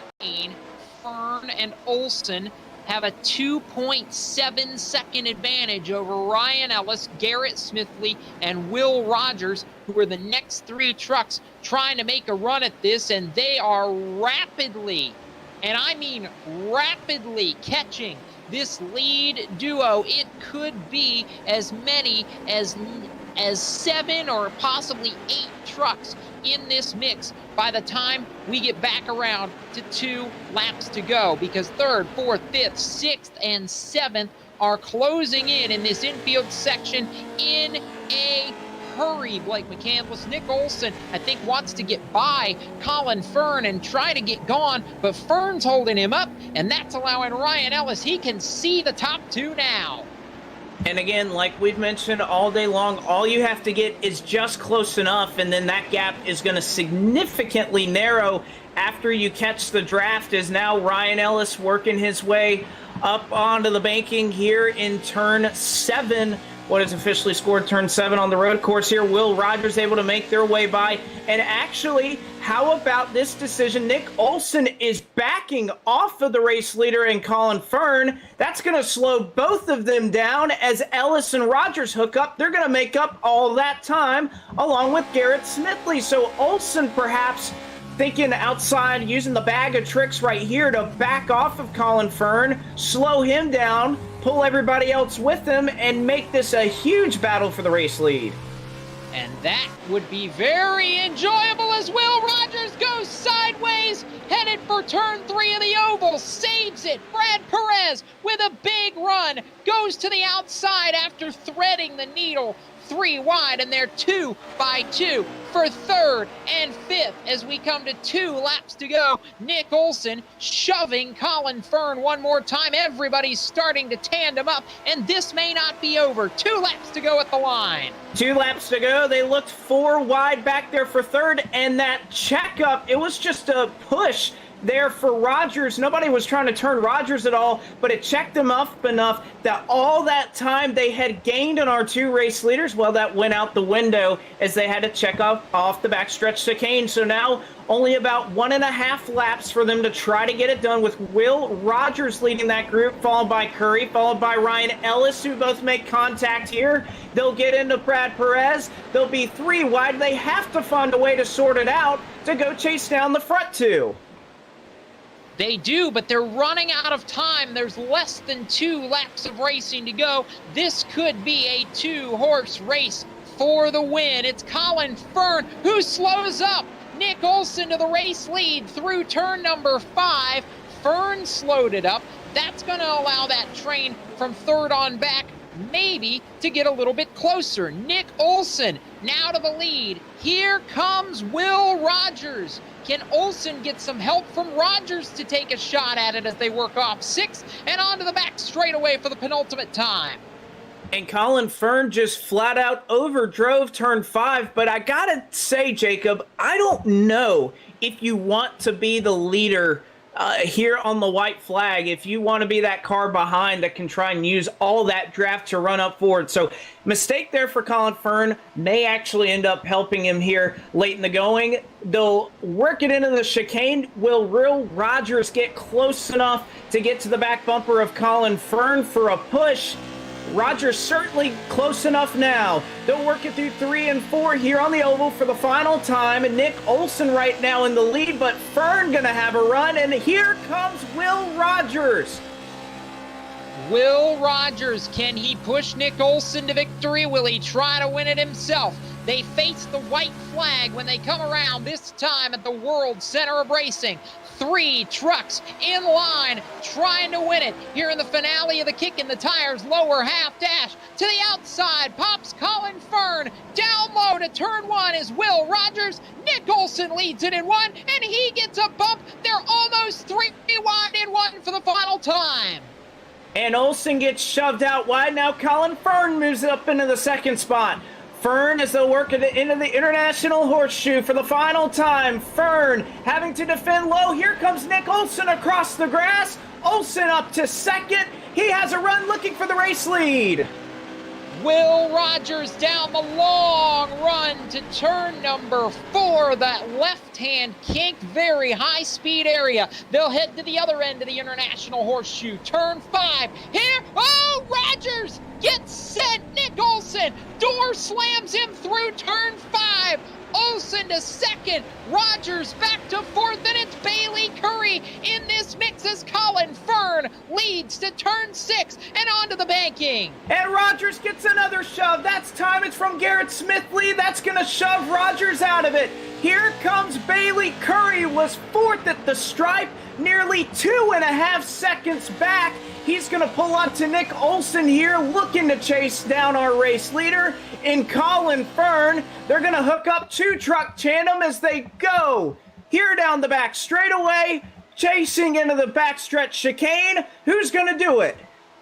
Well, Bailey Curry now getting a draft off the Colin Fern truck. He's now shoving Olson through the bus stop for the final time. Everybody accordion back together. Will Rogers blows the bus stop. Will Rogers side by side with Colin Fern for the race lead. Rogers goes high. Olson is there. Curry is there. 3 trucks in line. Curry almost turns Olson. They head off turn 4. Still a long run down through the tri-oval. Olson, Curry, Rogers down to the apron. It's going to be Colin Fern with the run to the line, and Colin Fern wins the finale to the lower half dash series at Daytona International Speedway. The shot from Ryan Ellis, the series organizer, but Colin Fern, by 82 1/1000ths of a second, does the job and wins at Daytona.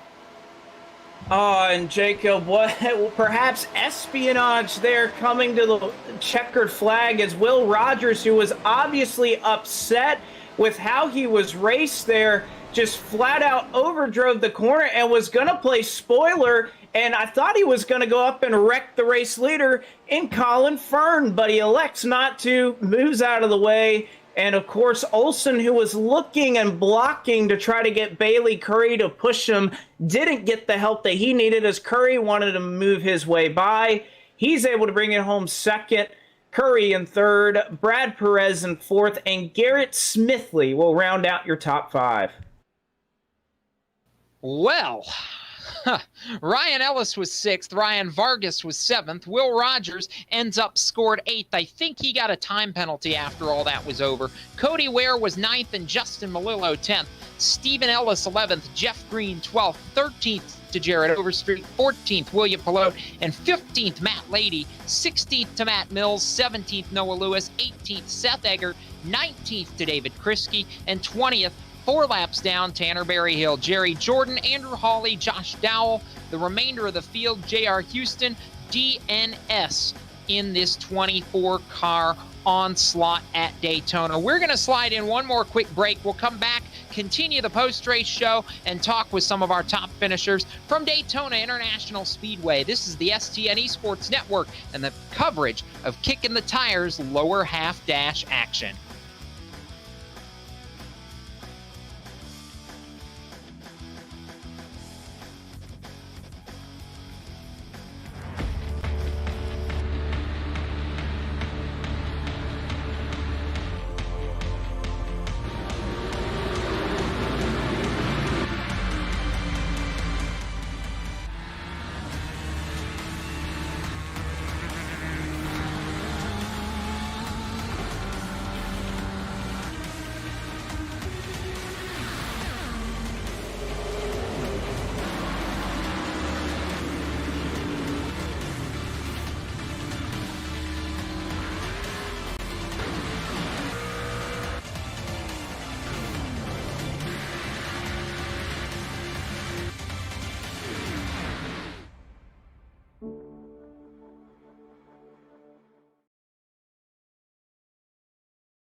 Coming up to the line, being chased, and it was Brayden Johnson. Unbelievable finish. It was 1/1000th of a second between them. Green flag in the air. We are racing in the 2020 24 Hours of Daytona. They go door to door for the feature race lead here on the last lap of the race. Side by side for the race lead in the final corner at Homestead. Down the back straightaway, 3 wide again for the race lead. This is unbelievable stuff here tonight. Loma is going to have to be very deep on the brakes, and he is very deep on the brakes. It's side by side through the corner. This is for the win. It'll be side by side. Davies low, Ottinger high. To the very inside is Garrett Low. 4 wide at the stripe.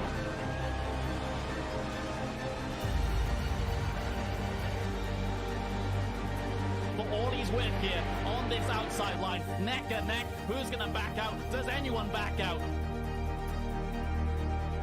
Verstappen starts to squeeze on the inside, and now he'll try and straight line it. Goes under the apron. Drag race to the line. It's so close to call.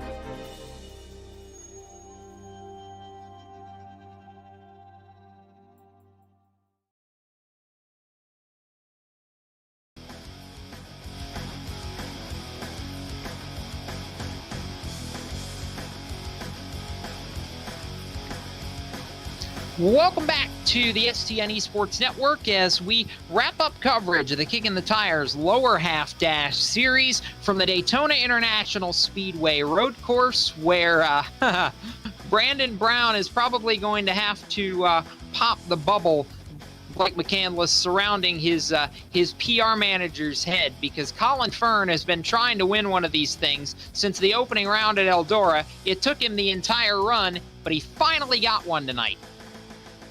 Certainly so, Jacob. Colin is one of those guys that has stuck around since the very beginning, and obviously, like you mentioned, has been up here in contention for a number of weeks trying to get one of these things and finally close the deal. He finally gets it done today at the World Center of Racing, and Colin Fern, in a remarkable last lap turn of events, as Olsen was trying to make his way by, Curry was right on his neck, and Fern was able to hang on after winning the pole, after getting shoved back through the field, drove his way back up and got it done. So a well-earned victory tonight for the driver of the 86. And we now dial up tonight's race winner after a wild last lap. Colin Fern, if I'd have told you you'd convert a pole into a victory in this race, I imagine you'd have probably laughed at me. We've been waiting, and you've been hoping to get one of these winner interviews the entire time. You got one. You just won the finale. Congratulations, my friend. Yeah, thank you, man. That was a lot of fun. Yeah, I probably wouldn't have believed you. This racing is just so crazy. The races and the car track combinations that these guys put on. It's just such a crapshoot all the time. You never know who's going to really have a shot, but it seems to be the same 7 or 8 guys up front. And last time we were at Daytona here on the oval, I got screwed out of a win, so it's nice to get one back here. Take me through that last lap from your point of view, Colin. How crazy was it? It seemed like every time we thought we knew what was going to go down, it changed, and it got very, very, very physical in the International Horseshoe. Yeah, well, it kind of started before that. The same corner where Nick and Will got together, I blew it the lap before. I thought the race was done. I knew we brought the 3 or 4 guys behind us back into it. And Will actually drove for Brandon Bilt last year, so that was fun to see him up there racing with him. And he's a road racing guy, so I put a lot of pride into beating him.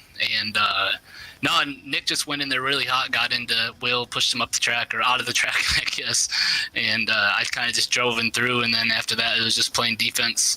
And luckily, Nick and Bailey decided they were going to race instead of help each other, and that kind of just gave me the win off of NASCAR Turn 4.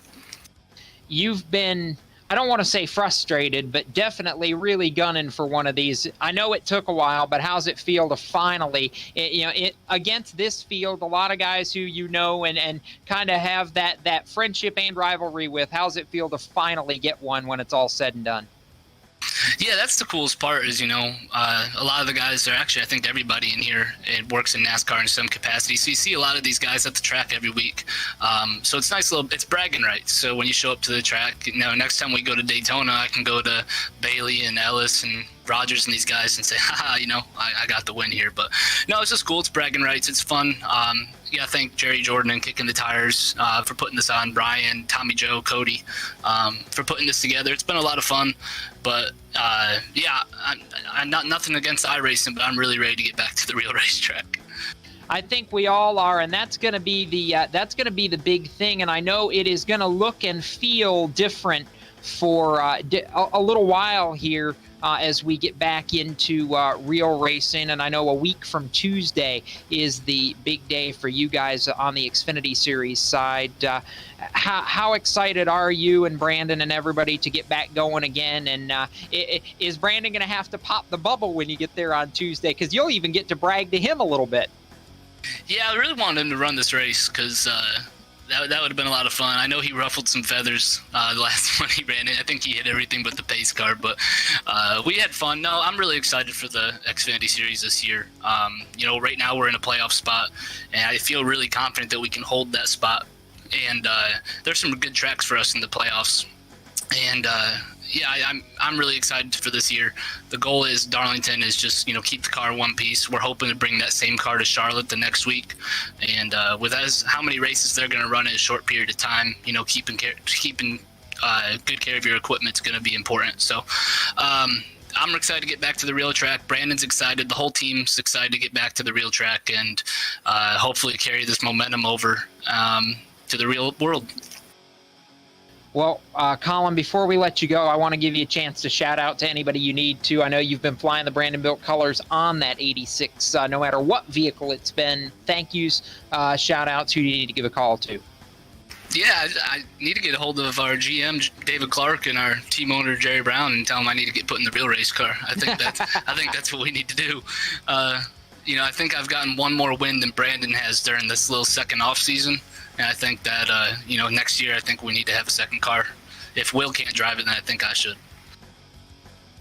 Fair enough. We'll give you that. Well, Colin, I know it's taken us a while to get to this point, but congratulations on the win. And since it's the last one, you get bragging rights for a while. So we'll let you celebrate that. And we'll wish you guys the best of luck here coming up in about 8 days' time when things get going for the Xfinity Series at Darlington. Yes, sir. Thank you guys. I know you guys are doing this pro bono, so thank you guys. You guys do a great job on the broadcast, so we appreciate that as well.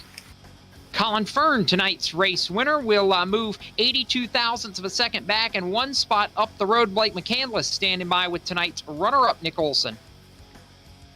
Security code. And Nick Olson, it seems like you were kind of the bouncing ball for everybody out here. A lot of contact, a lot of different drivers getting shoved out of the groove. Somehow you find your way here on the last lap, running second, chance to get the win. What more did you need to try to go up there and pass Colin Fern? Oh, well, damn. I mean, it's just so awesome. First of all, being in this league and having an opportunity to race with the guys. I mean, heck, we had Busch Series champion Jeff Green in there today. How cool is that to say that we raced with Jeff Green? As far as the race is concerned, yeah, I mean, I feel like the whole time I've kind of been the who is that guy kind of thing. Because I mean, I'm not a name people are supposed to know, but I figured let's just show him with the driving. And Blake, I mean, we race quite a bit, so you know that I know my way around the sim at least, and I try to be well versed in each vehicle we get into. But man, there's nothing like what we just raced tonight with the Pro 2 on the road course. It's insane. Certainly, it's something that was really unique, and because of that, I know you're obviously out there running a lot of the official iRacing series that go to the various tracks and circuits on the NASCAR schedule they're at least regularly scheduled over the last couple of weeks. So, what's that kind of been like for you to come out here and do something that is kind of off the wall, totally different than what you're accustomed to doing week in and week out in different iRacing competitions? Well, it's just nice to have a race without safety rating. But no, it's a great time, especially the people we got coming out. Garrett's a good friend of mine. Colin, of course, is a good friend of mine. me and him worked that pit strategy quite well. We were talking in our own team speak as to what we were going to do. And so we came that lap early, and in hopes that we could get together and draft, and while they're rubbernecking in the road course, all bunched up together, we could dig and maybe get an edge, and that's what happened. And Will finally got there on that white flag. I do want to apologize to Will. He did get into me in turn one, and that was a little attempt at, just giving a little bit of door to him, but I definitely gave him way too much. But man, what a race. It's fun being here with these folks that, like the question with the official racing, we don't see a lot of these guys on official racing. So you got to learn how these guys drive. Obviously they have their skills in whatever division they're coming from. The media as well. Don't sleep on the media. They saw Seth leading the race a little bit tonight as well, but it's just a heck of a lot of fun. Well, it certainly has been, and with that, obviously, some of these competitions and a couple of others starting to kind of come to a close as we start to return to more of the real life racing. And of course, NASCAR getting back on the schedule, which everybody's looking forward to. What do you think is going to be the big takeaway from this and kind of the big picture here with iRacing, with a lot of these things starting to slow down, but of course, everybody who is in the industry kind of getting a bigger taste of this, and what do you think that looks like long term in the future? Well, I think you see more of these guys. How cool is it to see Martin Truex back out there today racing at North Wilkesboro? And people are like, oh, Martin Truex, he hasn't run any races. Martin Truex, probably next to Dale, is one of the most experienced sim racers out there from the Papyrus days. So it's such an important tool for these guys, and I hope, obviously, we have the Byrons of the world, and Garrett will run quite a bit, and guys like that. But I mean, look at, like I said, or Jeff Green was out here tonight. If you had told me before all this happened, that Jeff Green was going to get an iRacing account and we were going to race a Pro 2 at the Daytona road course, I would have said what. But it's just incredible to see the outpouring of support for iRacing and the efforts that they're putting forth for us. I mean, their servers have been absolutely to the max, I'm sure, with all this demand, and they've been able to take it. And they're just doing an admirable job marketing themselves during this time. Hopefully more fans can subscribe and see what we have going on here. The more the merrier, but it's cool to see. They're going to be leaving us to go back real racing, but I think we're better for it that they were here. I think that's without question. Well, I'll go ahead and turn the mic over to you one more time. No, it's not just you that gets you here, and give you the chance to say it here. It's all yours. Man, thanks to Jerry for putting this on, kicking the tires. Known those guys for quite a while. Good people, good work. Thanks to Ryan and Cody and everybody else that came together to put this together on a whim almost. And it seems like everything came together so quickly for that first race in Eldora, and it culminating in tonight and hopefully another event next week. We'll see. But it's just awesome to have all these guys come out and give it their all just in a for fun setting. Like in any other setting, Will could have been mad at me, but he just like, no, it's for fun. How could I be mad? And I'm like, yeah, exactly, which is kind of refreshing to hear on iRacing, as you know. But yeah, it's a heck of a good time. Well, it has been. Well, we appreciate you, Nick, coming out. You come out second, not only in this race, but as we're getting official word from the points, it looks like you came second overall in the point standings as well. So we want to congratulate you on that, and thanks for coming out and being a part of us the last couple weeks. Hey, thank y'all for broadcasting. It's cool that y'all came together to put these on. We appreciate you guys. Well, that's the driver, the number 26, Nick Olson. He brings it home second tonight, but the next driver we talked to brought it home third, but gets to call himself the Kickin' the Tires lower half dash champion, and that is Jacob Seelman, who has caught up with one very happy Bailey Curry. This may be the only time that Bailey Curry's ever happy to finish third. Granted, it was only by a tenth of a second, but as you just heard, Bailey, and we just got news officially moments ago, you get the points championship off this lower half dash deal. So Fern may get the race winning bragging rights when we go back in the garage area at Darlington, but you get the real bragging rights. Congratulations. Yeah, thanks, man. This series has been a whole lot of fun. Really wish we could have got the win there. We got set back pretty early, got put on our lid on lap 1. So, but yeah, I'll take third. I mean, coming back from the back like that, we had damage early. Luckily, we were able to get it fixed on that first green flag stop and start making our way back up through there. How wild was that last lap? I mean, we actually, let me take that back. Go back to the last restart first, because you restarted 9th, and by the time we were looking at you off turn 2, you were going for 2nd. Where did that run come from? I don't know. Sometimes you just guess them right when you're taking off there, and we were able to get to the apron. I'm surprised nobody blocked me. I mean, I think I was up to the 2nd row or close to it going into turn 1, so just got a really good restart there. Luckily, got it when it counted, and yeah, just camped a little bit short. I was hoping to take the lead there so I could try to get some track position on those guys, but hey, we'll move on. We will move on, and for you, you'll get to move on back to real racing here in a matter of days. I know you've been representing Rick Ware Racing through the Friday or Saturday Night Thunder races, and really, I'm sure have been working on getting a lot done. Where are we going to see you as racing is getting ready to resume in the NASCAR garage, Bailey? I'm pretty sure we're going to be in the 74 car there at Darlington for my car racing in the Xfinity series. I'm just happy to be in a car no matter what series. It's been a long time without any racing, and just ready to get back to it. I know you're looking forward to it. We're looking forward to it. We'll give you the mic one more time, Bailey. Celebrate a championship. Give some shout outs to the people that help make it happen for you, both virtually and in real life. Yeah. Rick Ware Racing, My Car Racing, Athens, Fort Worth Screen Printing, Belmont Classic Cars, Bubba's Boards, Sawyer Out Motorsports, just all the guys that helped me out. And anybody who's listening, make sure y'all go follow me on Twitch, twitch.tv/Bailey Curry.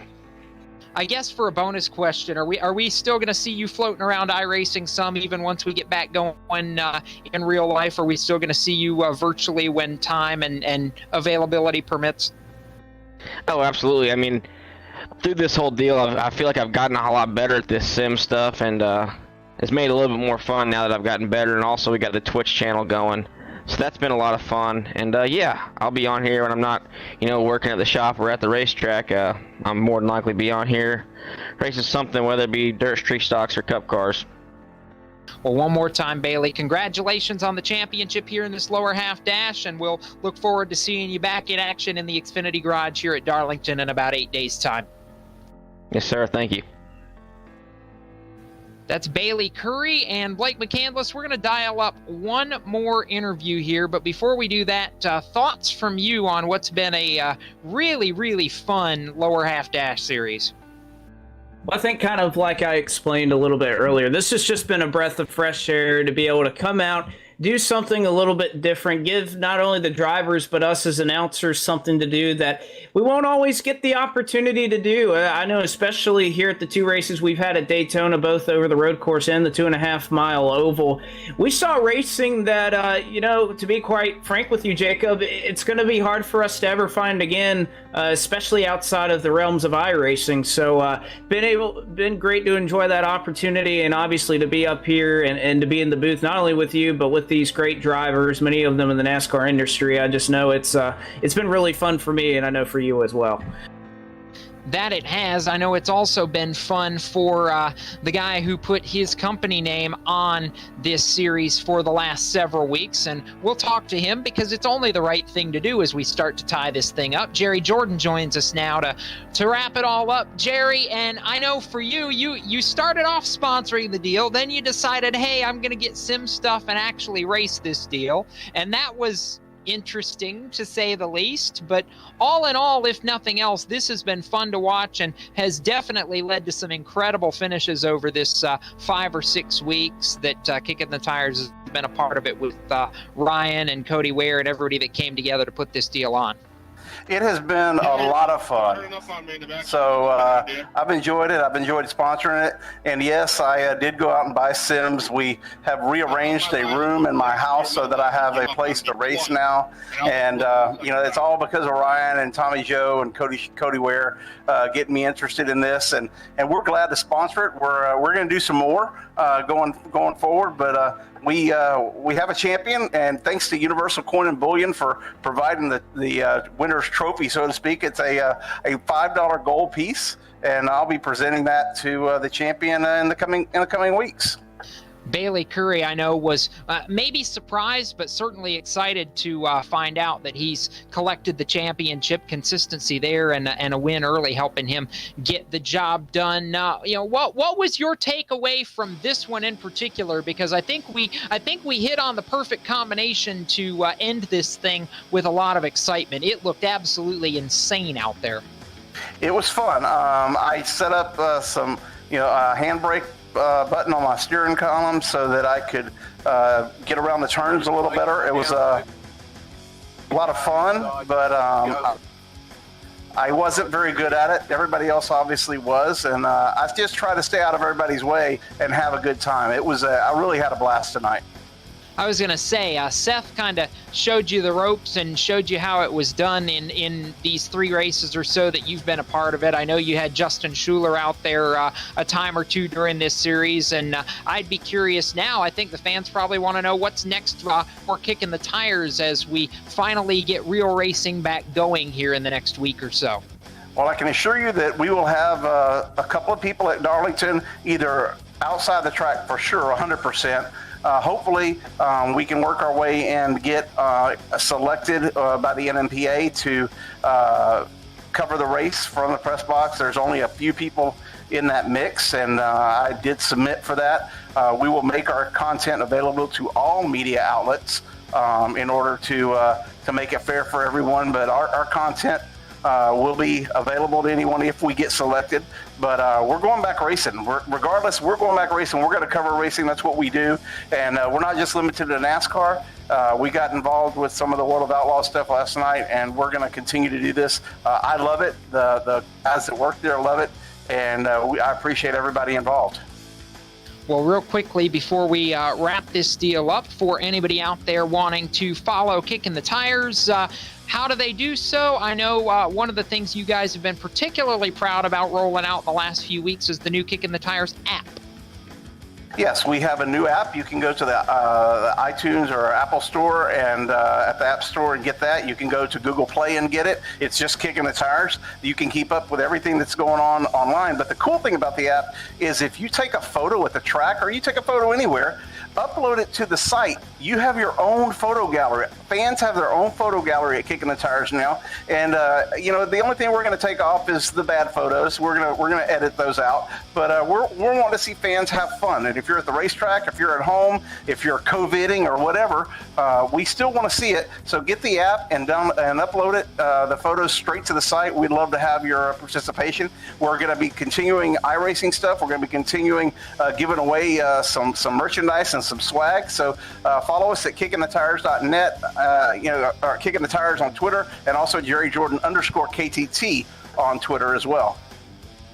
Well, with that, we're going to thank Jerry and everybody at Kickin' the Tires for their support of the Lower Half Dash series over the last 6 weeks. And also want to give a shout out to Zach Johnson and everybody with the STN Esports Network for help in putting the broadcasts on over this series. So tonight, for our guest producer, Ryan Bauer, and for my partner in the broadcast booth, Blake McCandless, my name is Jacob Seelman, saying thank you for keeping your eyes and ears tuned to the Kickin' the Tires Lower Half Dash series over this 6-week stretch. Congratulations to tonight's winner, Colin Fern, and to the series champion, Bailey Curry. And for all the latest in the world of motorsports, visit kickinthetires.net or the Kickin' the Tires app for the latest. We say goodnight from the virtual Daytona International Speedway. We'll see you when we see you. And for real racing, that's in about 1 week's time at South Carolina's Darlington Raceway. Keep it off the wall till we meet again. Good night, everybody.